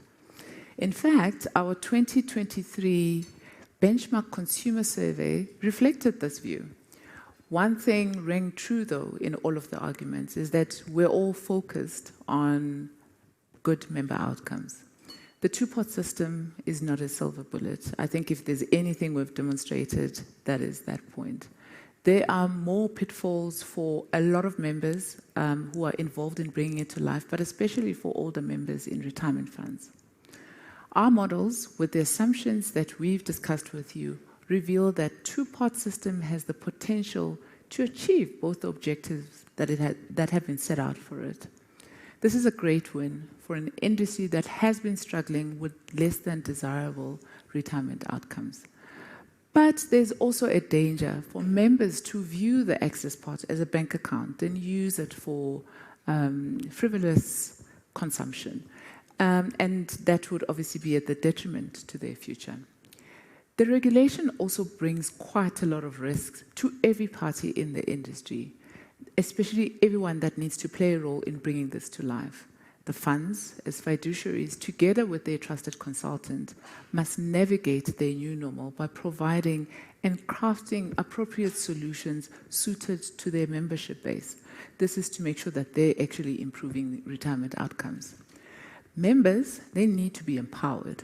They need to be empowered to ensure that they're exploring these options without hampering their long-term retirement outcomes. Counseling and financial advice is key here. It's going to be key in educating and encouraging members to view the savings pot as an option and not an obligation. The administrators, they have a big ask, and at this point I feel like they don't really understand exactly what their ask is until more information comes out. Our regulators, they will face challenges even after two-pot is implemented. There's an article that Danny van Zyl, one of our colleagues, has written in our Insights pack about the lessons that we can learn from further afield. He explores how the Chileans, the lawmakers basically allowed their version of early access to retirement savings regulation to accommodate an increasing number of withdrawals. Once Chilean regulators opened the initial access to retirement assets, they couldn't close the floodgates and it just kept coming. That risk is very heightened in our environment because we have an environment where there's unemployment and lack of economic growth, which are quite pervasive. And I think our vigilance is called upon here. And I think we have touched on a lot around the risks, the work that needs to be done, and the many pitfalls that are possible here. But overall, it might not look like it, but we're very excited about this piece of legislation. It's a big step in terms of improving member outcomes. And with that, I would like to call Anna back onto the stage. Anna, despite being our MC today, also has a day job. She is the head of product development for Sanlam Corporate Umbrella Solutions. Anna, everyone. Thank you. Anna Sowiak. Well done. Thank you, Lorraine. So we all know retirement funds have evolved significantly, both locally and globally over the past century. This is driven by changes in demographics, economic and political conditions, and social expectations. Following Lorraine and Marion's presentations, they continue to evolve. But what about our members? What about their evolution? How have they changed over this time? In the 1970s, we know that most retirement funds were defined benefit funds, managed by employer-appointed boards of management. Benefit design favored retirement and death, but penalized resignation. This was in order to encourage members to commit to their employers for the long term. Many reminisce about the good old DB days, but don't appreciate that defined benefit funds simply don't fit with the modern world. In fact, Zurich Insurance Group, in a recent article, shared research that says Gen Z could change jobs up to 10 times between the ages of 18 and 34. Gen Z comprises those born between 1997 and 2010 and are likely to make up 27% of the working population in the next 2 years. An interesting side note is that Gen Z is the first generation that will grow up without any recollection of a world without internet. In the 1980s and 1990s, we saw a dramatic transfer of employees from defined benefit to defined contribution funds. This was viewed positively by all parties. Trade unions saw advantages for their members in terms of better resignation benefits. Astute employees sought to capture investment returns of bull markets. And employers preferred a defined contribution arrangement since it provided for the capping of their staff expenses and transferred that investment and expense risk to the employee. At this point, we as an industry shifted, or rather we should have shifted, to focusing on the member as our client, and not only employers and intermediaries. But has this happened? Members of defined contribution funds have been encouraged, to become more active in the management of their investment choices and benefit structures. While this has contributed greatly to more competition in the industry, it has also increased the risks to our members because of limited investment expertise, poor advice, as well as the intricacies of the market. Having worked in the retirement fund industry for the last 15 years, I'm not sure that the gravity of this responsibility is fully appreciated by our members. Taking a look at the recent benchmark consumer study that Sanlam Corporate conducted, where we surveyed more than 600 South African consumers, I was actually pleasantly surprised that 83% of the respondents that are employed and have benefits via their employer said that they are aware of all or some of those benefits, including retirement fund, medical aid, and risk benefits. 65% of those contributing to a retirement fund said that they were aware of the current value of their retirement savings. 90%, a whopping number, said that they had engaged with their retirement fund. And this was by various means, whether it was the employer's website or HR, the fund administrator's site, app, portal, the benefit counselors, their personal financial advisor, or the consultant provided by their employer. Only 10% said, no, I don't engage with my retirement savings. This is a lot better than I was expecting. But delving deeper into the data, it's clear that although members are engaging, they're not very confident about their knowledge and understanding of their retirement fund benefits. 44% of these members have never reconsidered or revisited the original selection that they made when they first joined the fund. So 20% of the members say, no, I'm still happy with the election I made originally. So that's cool.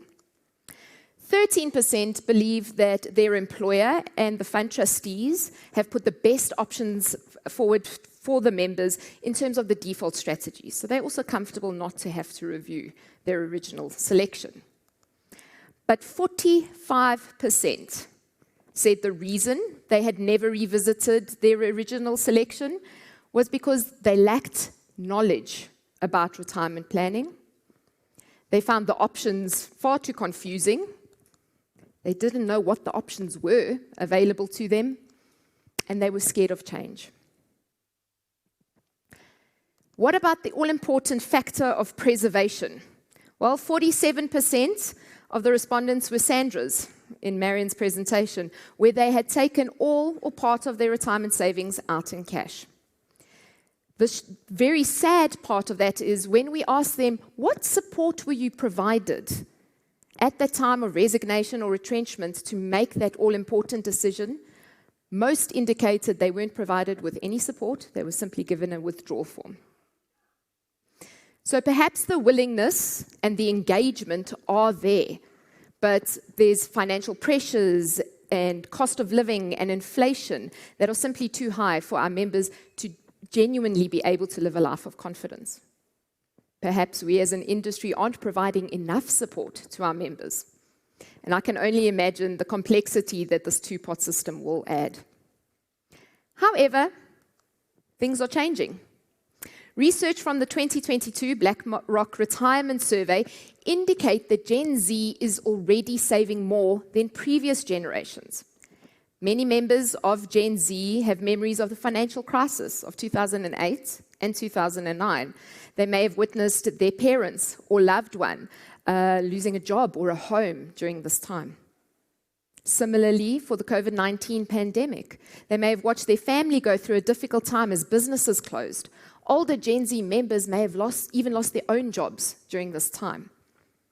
These experiences have motivated many young employees to establish an emergency fund and to build long-term savings accounts, such as their retirement savings. I decided to look at the Sanlam Umbrella Fund data, and it does show that our members are indeed evolving. I was again very pleasantly surprised to find that the number of members paying additional contributions to their retirement fund over and above the employer-allowed categories has increased significantly in the last 5 years.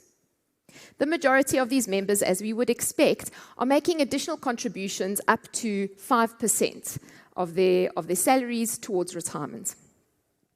Interestingly, if we look at the spread of the age groups, there's quite a spread among these members, and there's a large number of 25 to 34-year-olds.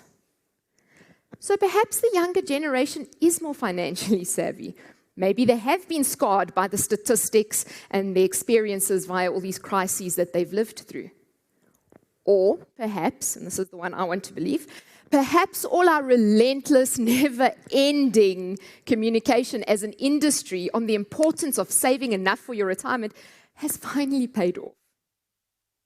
What interested me most, however, is on this previous graph, those members contributing over 28% of their monthly salary. I decided to look more closely at this category of members. I looked at the 345 members that had contributed over 28% in 2022. The majority of these members, 57%, were over the age of 45. 81% were between the ages of 35 and 64. So again, quite a spread of ages. 80% of the members in this category contributed a once-off additional contribution in 2022. So this was likely part of a 13th check or a bonus that was pensionable. So it was just a once-off additional contribution in that year. But 5% of these members contributed at over 28%, over and above whatever their employer contribution rate was for the full 12 months of 2022. I found this quite interesting. So I delved into those members more closely. Again, the ages were spread between 35 and 64 quite evenly. And then I looked at a few examples at specific members.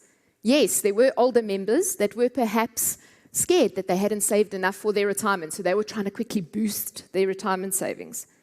There were members that have very low contribution rates that are allowed by their employer, for example, a 5% contribution rate. There are members that have very low pensionable salaries if I compared it to their risk salaries. So the reason that we've got members that are contributing these very high amounts vary, but I love that members are taking action and ownership. The fact that many more members are contributing in excess of their employer contribution rates means that members appreciate the value of their retirement savings. As a reminder, although the tax deductibility is limited to contributions to a maximum of 27.5 or 350,000 Rand per annum, there's nothing wrong or illegal in contributing more. The excess contributions will just not qualify for an upfront tax deduction. This is still a good investment given the cost savings and the strong governance that exists in institutional arrangements. This did get me thinking though. A few benchmarks ago, in 2015, Willem Leroux from Sameka stated in his presentation that if a brand new member joined the working force at age 20 and they contributed 25% of their salary for only 15 years, at age 35, they'd never need to contribute again to reach a reasonably comfortable replacement ratio of 66%. This begs the question, though. We all understand the benefits and the power that compounding interest has, but is it ever too late to make a difference to your retirement outcomes? Making some assumptions on investment returns and escalation, we worked out that a 40-year-old member with zero retirement savings could get to that same net replacement ratio of 66% if they contributed 31.5% of their salary until age 65. I appreciate that's a near impossible task for, I think, almost all of our members. And this is also why we do encourage members to contribute consistently throughout their working lives. But it is possible. A little earlier, David mentioned the Individual Member Products and Servicing Committee. This is a committee that was formed by the Sanlam Umbrella Fund in 2020. I must admit, I'm very impressed with the foresight that the trustees had at the time to start this committee, understanding that individual member groups would grow significantly in time and that those members' needs would differ from our active members. This is a slide that David showed in his 2017 benchmark presentation, showing the growth in those in-fund membership options since we launched them in January 2016. As a reminder, these are paid-up members or in-fund preservation members, phased retirees, and in-fund living annuitants. If we look at the growth today in these options, it's a lot more impressive.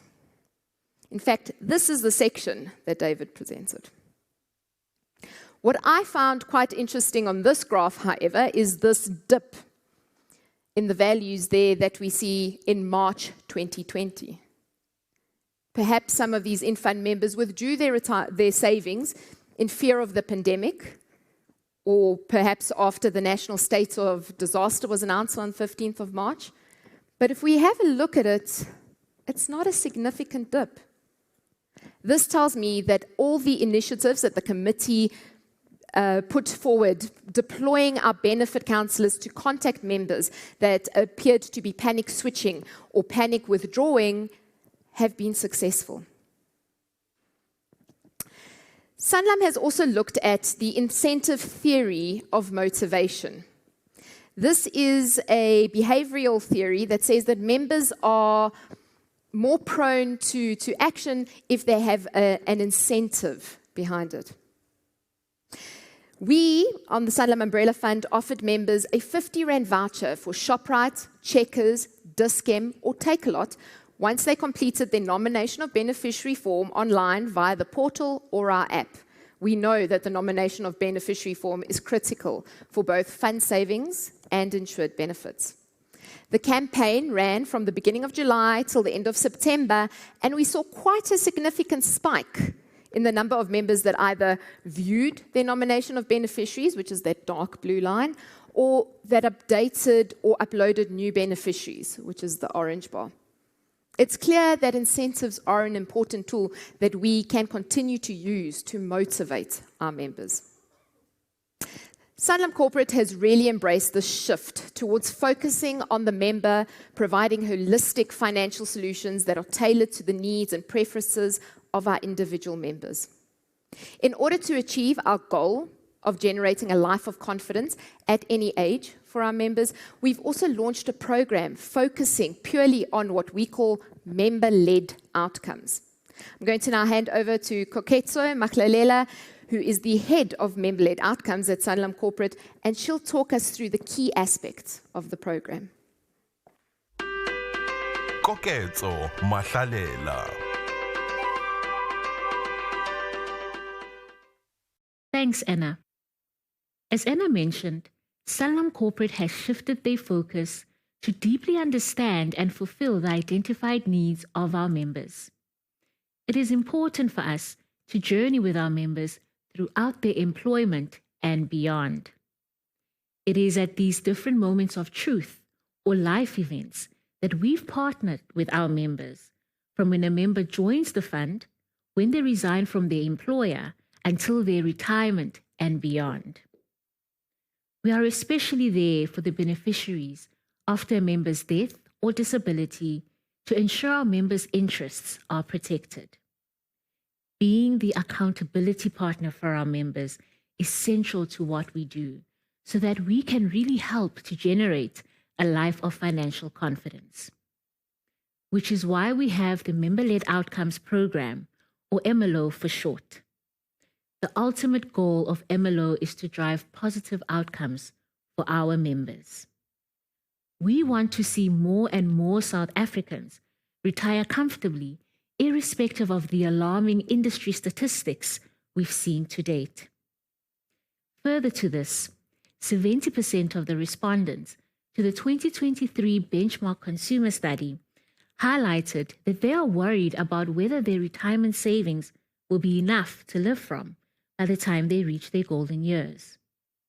Let's face it, as much as we don't want to admit it, this is probably a thought that occurs often in our minds, especially as we grow older, while dealing with the demands that come with raising our children and supporting our families. Hence, MLO aims to educate and equip our members with the tools needed so they can practice the financial habits that will lead to a more comfortable retirement. This is achieved by having our members remaining focused and encouraged to preserve, especially when they change employers, working on increasing their retirement contribution, allowing them to take advantage of the tax deduction and maximizing their overall retirement savings. I must say, I'm encouraged to see from the consumer study that 52% of respondents would like to increase their retirement contributions if they could. So increasing the retirement contribution is definitely possible. And remaining disciplined in their retirement saving by doing so consistently, even with the developing two-part system legislation coming into effect next year. From the Benchmark Consumer Study, we noted that 52% of consumers engage with their retirement benefits digitally, and further to this, 65% with their retirement fund or a retirement annuity through digital platforms. The preferred means that consumers have to do so is mostly through the employer's or fund's website, app, or mobile site. Of course, MLO ensures that we are aligned to the consumer sentiment, and it is through our digital channels that we're able to do so. Our member portal and My Retirement app provide a one-stop platform for members to have direct and immediate control over their employee benefits. And I'm pleased to see that this aligns to the facts that over 200 consumers that responded to the study want to be able to update their beneficiaries whenever they want, and more than 140 respondents that want to be able to view their retirement savings whenever they please. Keeping our members informed through product-agnostic avenues is crucial in achieving positive outcomes for our members. Members' curiosity is important for their financial well-being, as this starts to drive the desired change. There are a number of other initiatives that are focused on landing the message with impact, including the Imalizam member sessions, consistent communication aimed at informing members of their benefits, current status, and any legislative changes to be aware of. My favorite has to be through rewards and nudges, as Anna mentioned, that always encourage behaviors that drive better outcomes for members.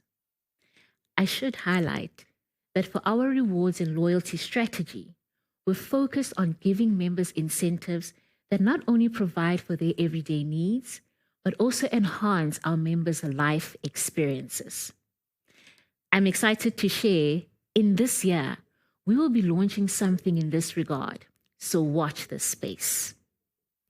At Sanlam Corporate, we pride ourselves in being a valuable and trusted partner to employers, trustees, and intermediaries, while putting the members' interests at the center of it all. Keeping members informed is a key principle of MLO. Financial literacy or education teaches the skills and attitudes necessary to understand general finances. Hence, developing an understanding of our finances equips us with the knowledge and skills needed to manage our monies appropriately. Through these well-informed choices, we are encouraged to be financially responsible. However, many respondents in the consumer study are unfortunately not confident when it comes to their employee benefits.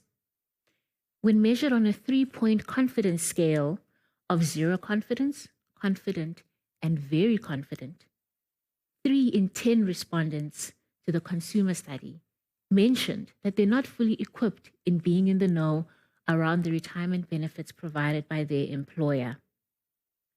4 in 10 of the respondents to the consumer study mentioned they had no confidence when it came to understanding the different investment tools that exist. How unfortunate, because if these were better understood, they could have been used to maximize the return on their underlying funds. 0 confidence in this regard also means there is a risk that an individual's risk profile doesn't necessarily match their risk tolerance level. Because of the nature and complexity of our finances, we know that it becomes difficult for everyone to know everything. The answer to this is knowing where exactly to find the information. This is how we can then start to tip the scale and move up to the very confident point on the scale. Further to our digital channels, we also have people-enabled capabilities to cover for the full scope of our member needs. Sometimes it's really easier to just talk to someone. 25% of the consumer study respondents highlighted their sentiment or need to talk to HR, the employer's funds call center, or an appointed retirement benefit counselor to assist in this regard. However, with the stats Anna showed earlier, we saw only 36 out of 237 respondents actually got support from their HR. Further to this, a discouraging 10% mentioned that they don't engage with their retirement fund at all. This highlights the importance of getting in touch with a retirement benefit counselor to inform members around their retirement savings. Our retirement benefit counselors are available to support the appointed contracted financial advisors and contracted broker consultants available on the fund. Availing counselors to members when withdrawing from their fund through resignation or retrenchment, or as they approach retirement, has brought about a shift in member behavior where members are choosing to encash less. From our umbrella fund, at the end of December 2022, we've even seen the following stats emerge for members at retirement. Our counselors are even there for our members as they join the fund and not only at exit as is currently legislated.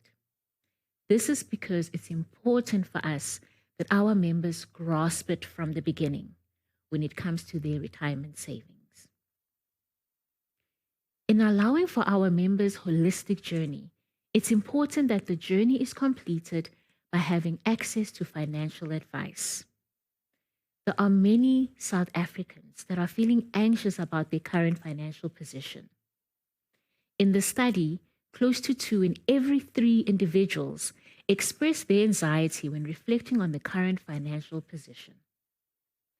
From the consumer study, we saw only 20% respondents say that they were getting financial advice on retirement early enough. Depending on how you look at it, it could also mean that people are living with an extended period of anxiety, not knowing how or what to even think around their financial futures. Through our advice partners in MLO, we deal with this anxiety by providing members with affordable financial advice, so members are informed on what to think about in managing their finances, assisted in having their benefits be structured in a way that suits theirs and their family set of needs, and that members are financially confident that they are well covered for, especially when they think around the financial risks life brings during their employment and beyond. Thanks, Anna. Back to you. Thank you, Koketso. So I think I won't be long.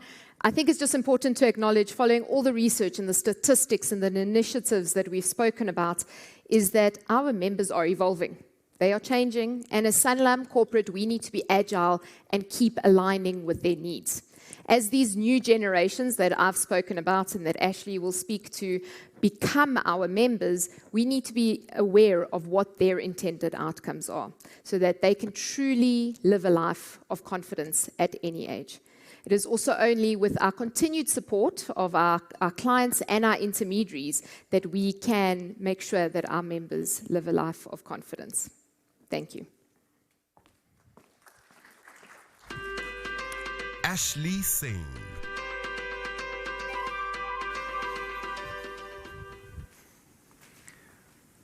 We are in a critical transition, where Generation Alpha is ready to walk alongside us and become the next generation of consumers. Good morning, ladies and gentlemen. For those of you not familiar, Generation Alpha refers to those born from 2010. They are the children of the millennials, and they are predicted to be the most technologically advanced, digitally fluent generation yet. They're growing up in a world where technology is pervasive and omnipresent. But in order to understand this generation, let's reflect back.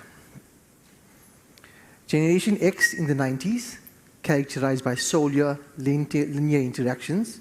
You went to the bank to open up an account. You went to the post office to send communication. And let's not forget, you went to the library to consume and digest information. Industries were linear. One needed significant resources to enter the game. A few key companies dominated the economy in a monopolistic manner. Moving on to the millennials. They quite literally have the world in the palm of their hands. They can bank, shop, communicate, and watch a movie from anywhere with their device. Industries are no longer linear. You can purchase bread, airtime, electricity, and even a funeral policy at your local fashion retailer. Large, once protected companies are being disrupted by smaller technology startups. However, this generation has given rise to innumerable threats. Cybersecurity, data breaches has the ability to bring organizations, governments, and individuals to their knees. Introducing the customer as they are today. At just 10 years old, my daughter Dani is already showing signs she'll be a vastly different customer than previous generations and generations before us. She navigates the internet at speed for school assignments faster and deeper than previous generations. She plays intelligent games like Roblox or Minecraft with her friends remotely. And in 15 years' time, when she's old enough to start demanding FSP-related services, she'll be accustomed to Web3 technologies. She'll connect with friends and peers in real time in the metaverse. She will have decisions on what food to eat, what car to buy, who to vote for, will be influenced by big data and artificial intelligence. She'll be constantly connected at a fraction of the cost thanks to 5G and 6G technologies. She'll be in constant touch with the world around her. She will live an automated lifestyle where mundane tasks are completed with efficiency, allowing her time to focus on what matters most. And Dani is not alone. By 2025, researchers estimate there'll be 480 million customers just like Dani in Africa alone. These needs, habits, and desires are being guided by 6 fundamental shifts in the way societies, economies, and communities engage. A life in flow. The pursuit of freedom may be the most powerfully consistent, powerful urge of them all, and technology now allows us to untie many of the binds of the past. Fixed acquisitions that once anchored us, jobs, contracts, mortgages, will soon flow with us.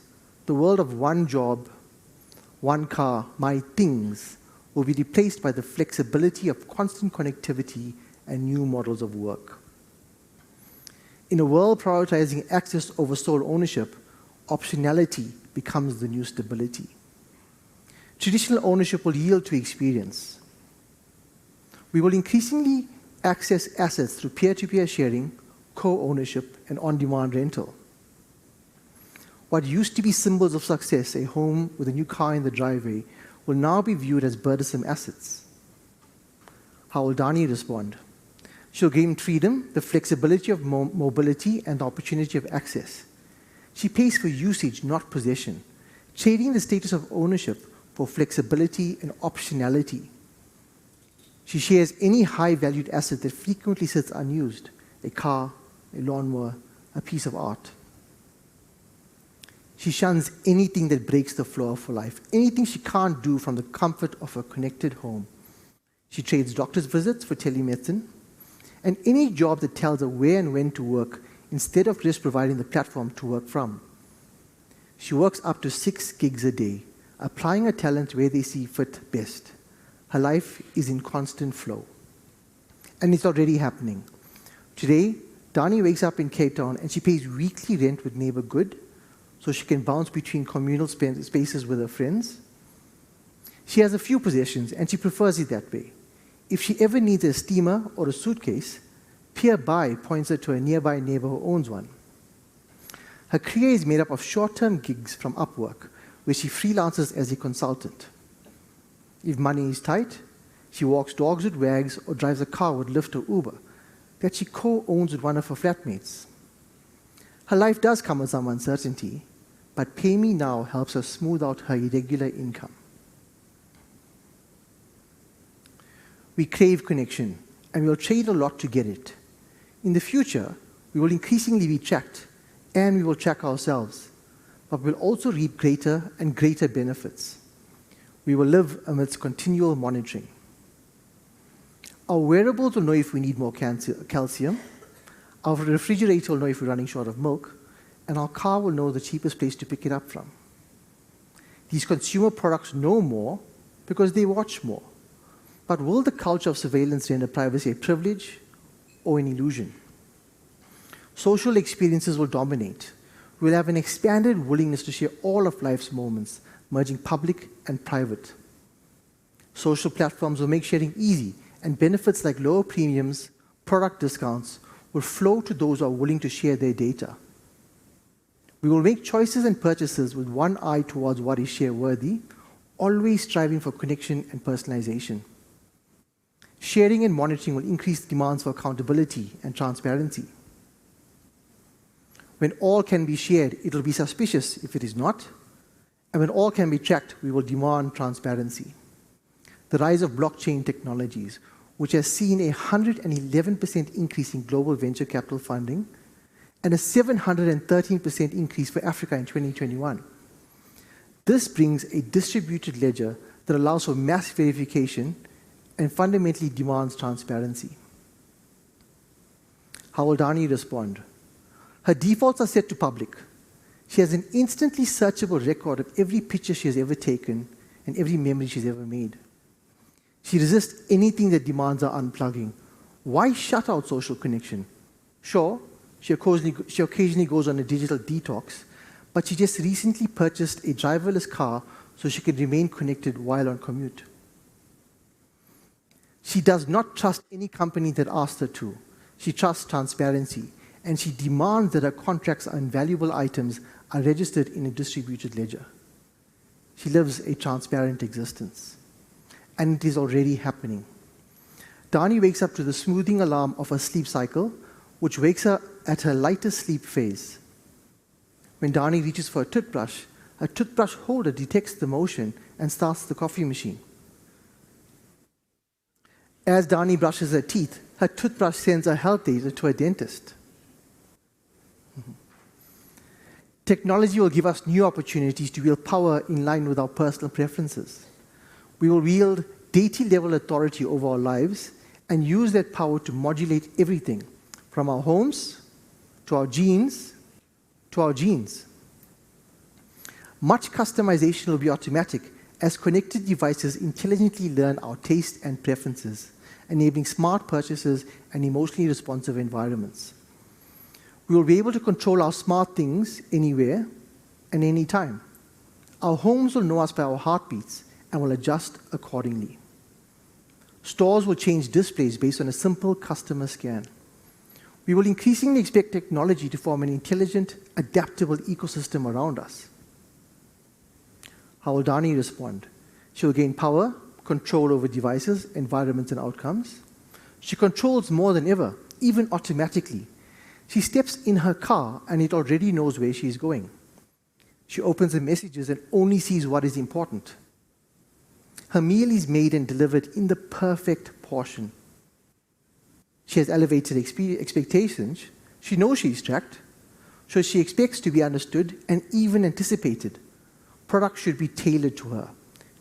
She hates what is mass-produced and only buys from big companies if what they make is adaptable or customizable. Every purchase is an opportunity for self-expression, and in a modular, made-to-mixed way, the world is literally Dhanisht us. She is the omnipotent individual. And it is already happening. The screen on a Samsung smart refrigerator automatically tags contents with expiration dates.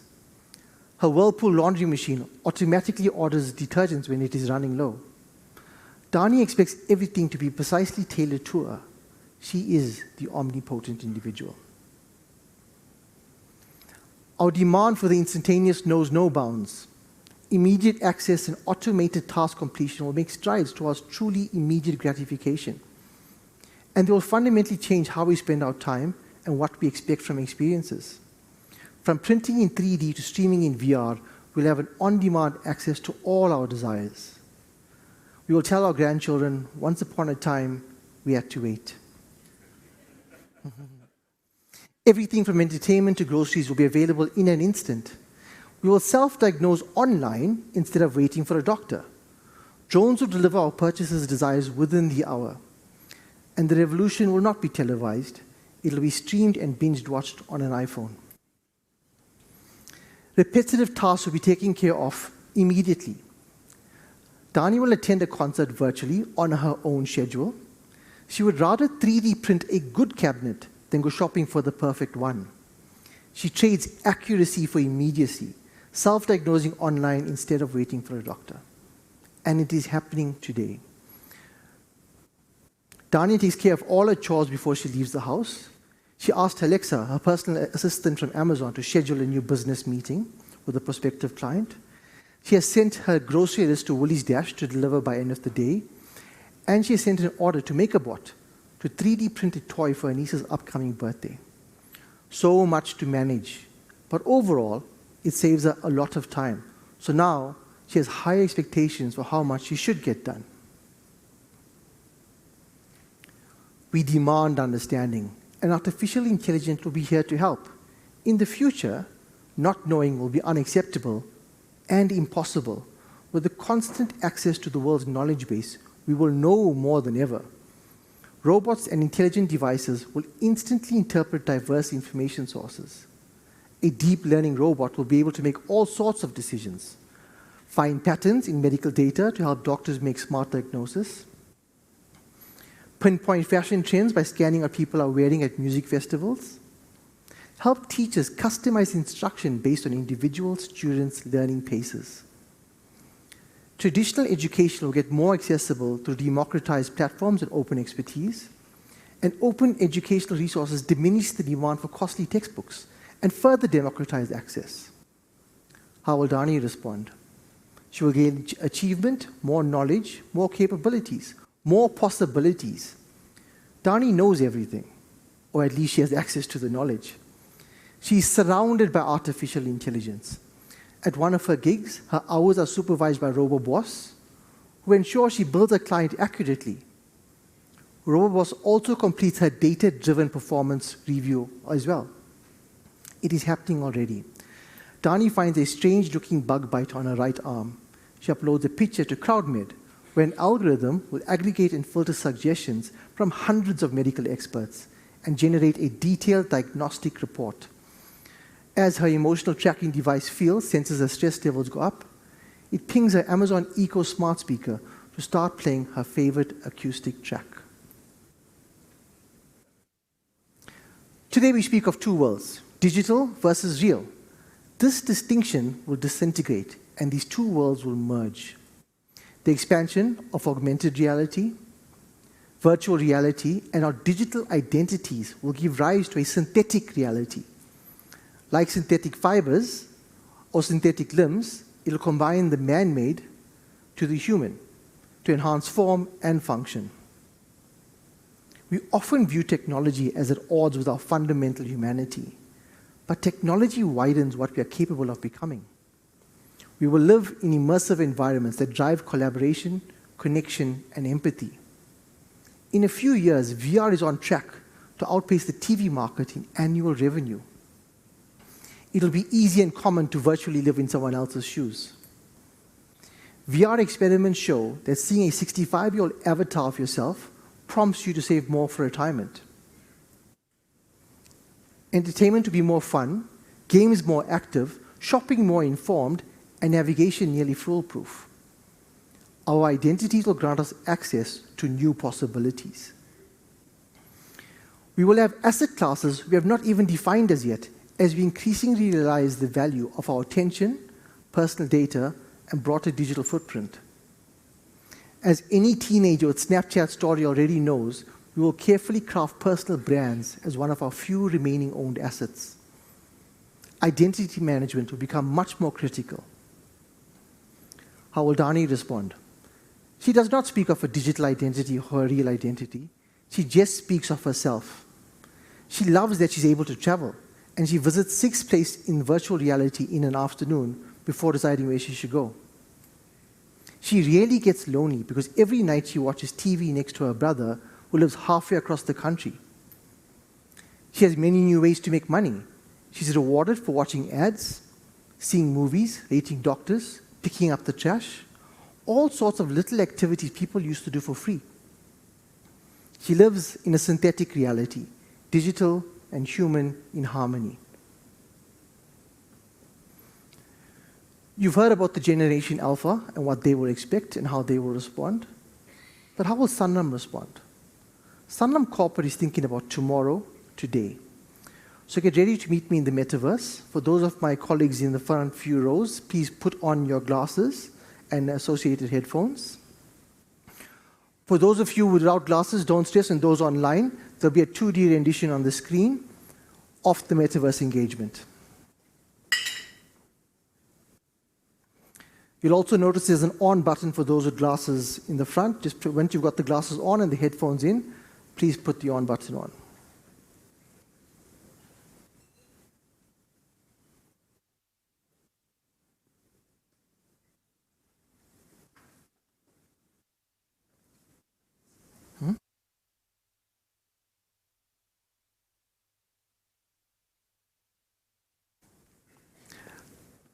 As my colleague reminded me, it's not a Oprah Winfrey, it's under your chair, it's for free.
Give it another minute. I see some of our colleagues are just getting accustomed to the on button.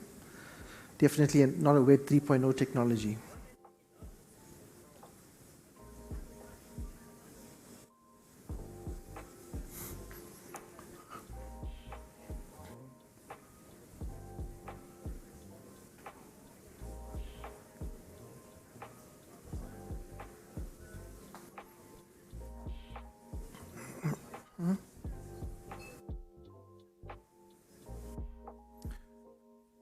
I think we're good, eh?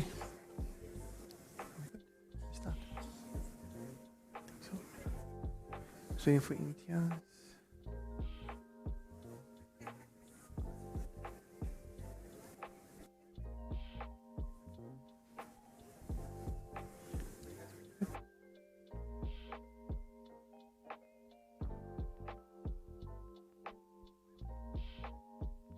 Okay, let's begin. Hi, Sarah. Welcome, John. I'm thrilled to have you here in our Sanlam offices. Ashley is waiting for you upstairs.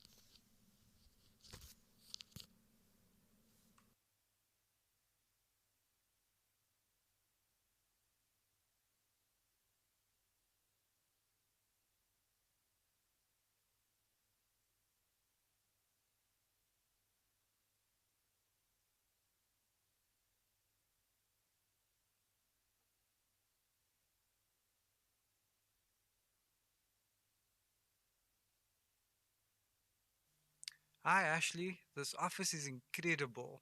It's really great to see you again. Hey, John. Same here. What brings you here today? Well, Ashley, I've been thinking a lot about my future lately, and just wondering about my current financial situation for retirement.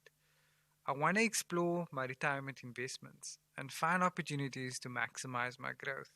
However, you know me, Ashley. I want to invest in companies that are going to make a positive difference in this world. I'm glad you came to me today, John. My goal has always been to provide you with extraordinary experience, service, and to make you happy. Let's start by reviewing the current state of your retirement investments.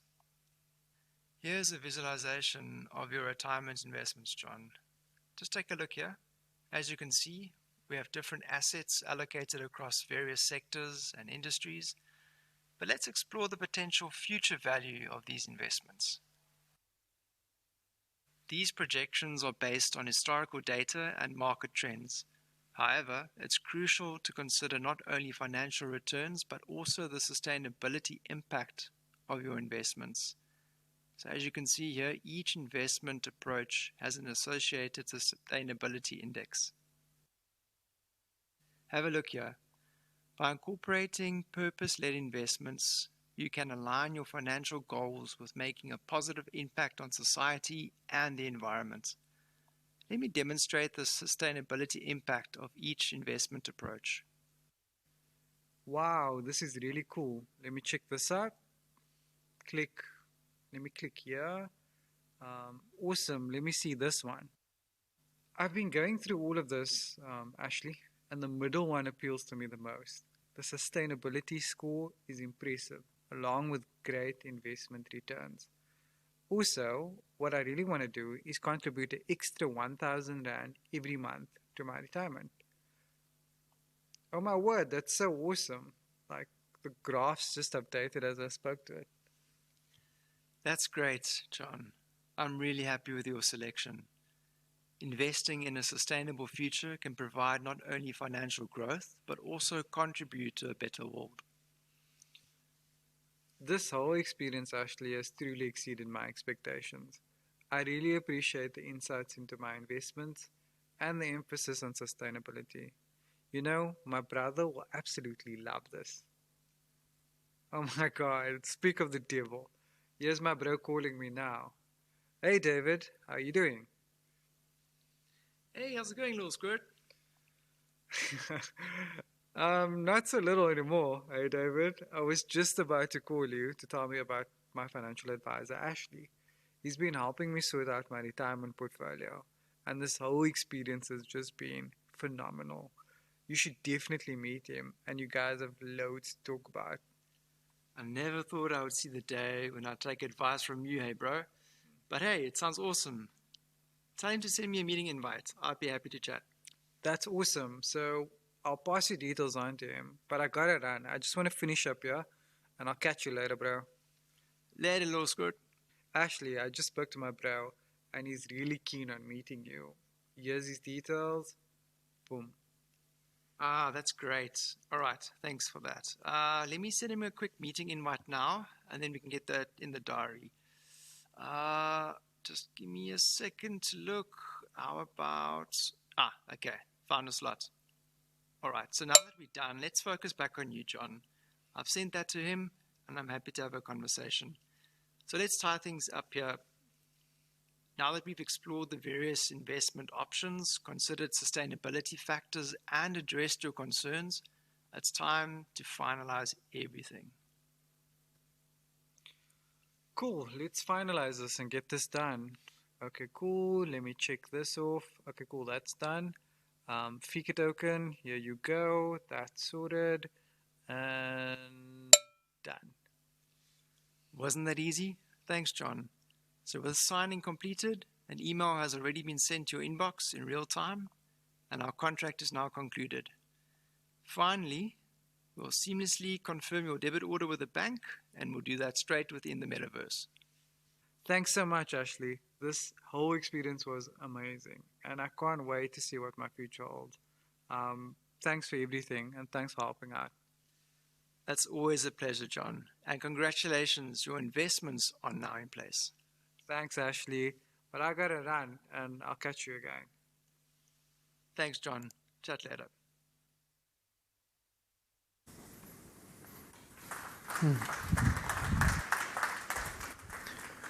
So what you saw was a broker and client engagement, visualizing and comparing investment portfolios, leading to an immediate additional contribution and investment switch, concluded in real time in Web 3.0 technologies.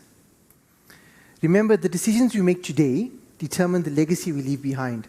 So let us dare to dream, embrace change, and together build a future that surpasses our imagination. Thank you, ladies and gentlemen. I'll now like to hand the reins back to Kanisa as she closes the day off. When did you do all that? So thank you, Ashley. I mean, that was a spectacular way to end our event. The team has been keeping that a surprise for me. So I want to admit right up front, it's a privilege I hadn't had before. But yes, I think today we've touched on some of the key issues that are facing our business, the issues that are facing our clients and their employees in health and in the wealth space. I hope that, you know, in a similar way that I do, that you've taken a very positive sense about the future and some of the initiatives that are underway, not only from an industry or Sanlam corporate perspective, but also from a government perspective. We'll continue to work on things, create, advise, and help to influence policies and opportunities that will really help us generate a life of confidence at any age. I think perhaps and most importantly, I'd like to thank my team and all of the presenters from today. The people that are not close to Sanlam Corporate, I think it's very difficult to appreciate the amount of work that happens in the background over months and months and months to prepare for this day. It is something that we do, you know, not as part of our day jobs, but do because we care so deeply about the work that we do and the impact that we can have on the industry. So I do want to say a very big thank you to the colleagues and the presenters for everything that they've put in and the sacrifices that they've made. You know, having these benchmark events, it's really about making sure that we are as informed and as equipped as we can be, you know, to, as an industry, really be knowledgeable and make the right decisions in creating the best possible outcomes for our members. I feel like we've achieved that objective today. And of course, we would love to hear your comments on this year's Sanlam Benchmark. So please look out for our survey. I think it should be available now for the guests that have joined online and we'll make sure that we email it to everyone tomorrow. Please visit our website. I think it should come up slowly behind me on the screen, but it's www.sanlambenchmark.co.za. There you'll find all of the presentations, and then you'll also see the research in our insight report. So you're welcome to download that, as well as the recording of today's event. I'd like to thank again the audience that's in the venue. I think we always have the option of clicking in and having a cup of tea or watching from our bedrooms. But it's really, really nice that you could come out and join us today in the audience. We really missed engaging and interacting with all of you, our old friends in the industry. And it really is a great opportunity for us to engage. So for those who made the trip and got out of bed, we've prepared some lunch for you just outside. And we'd really love it if you could join us. On behalf of every single person that's worked on Sanlam Benchmark, we have a phenomenal production team that have worked with us through the years. I don't want to mention names, but I do want to highlight Di and Sarita. Guys, thank you very, very much for everything that you do every single year. Again, just finally, from everyone that works on the benchmark, thank you for joining us. And we're looking forward to our future engagements with you. So stay well, stay safe, and until next time, goodbye. Thank you. Thank you for attending Sanlam Benchmark 2023.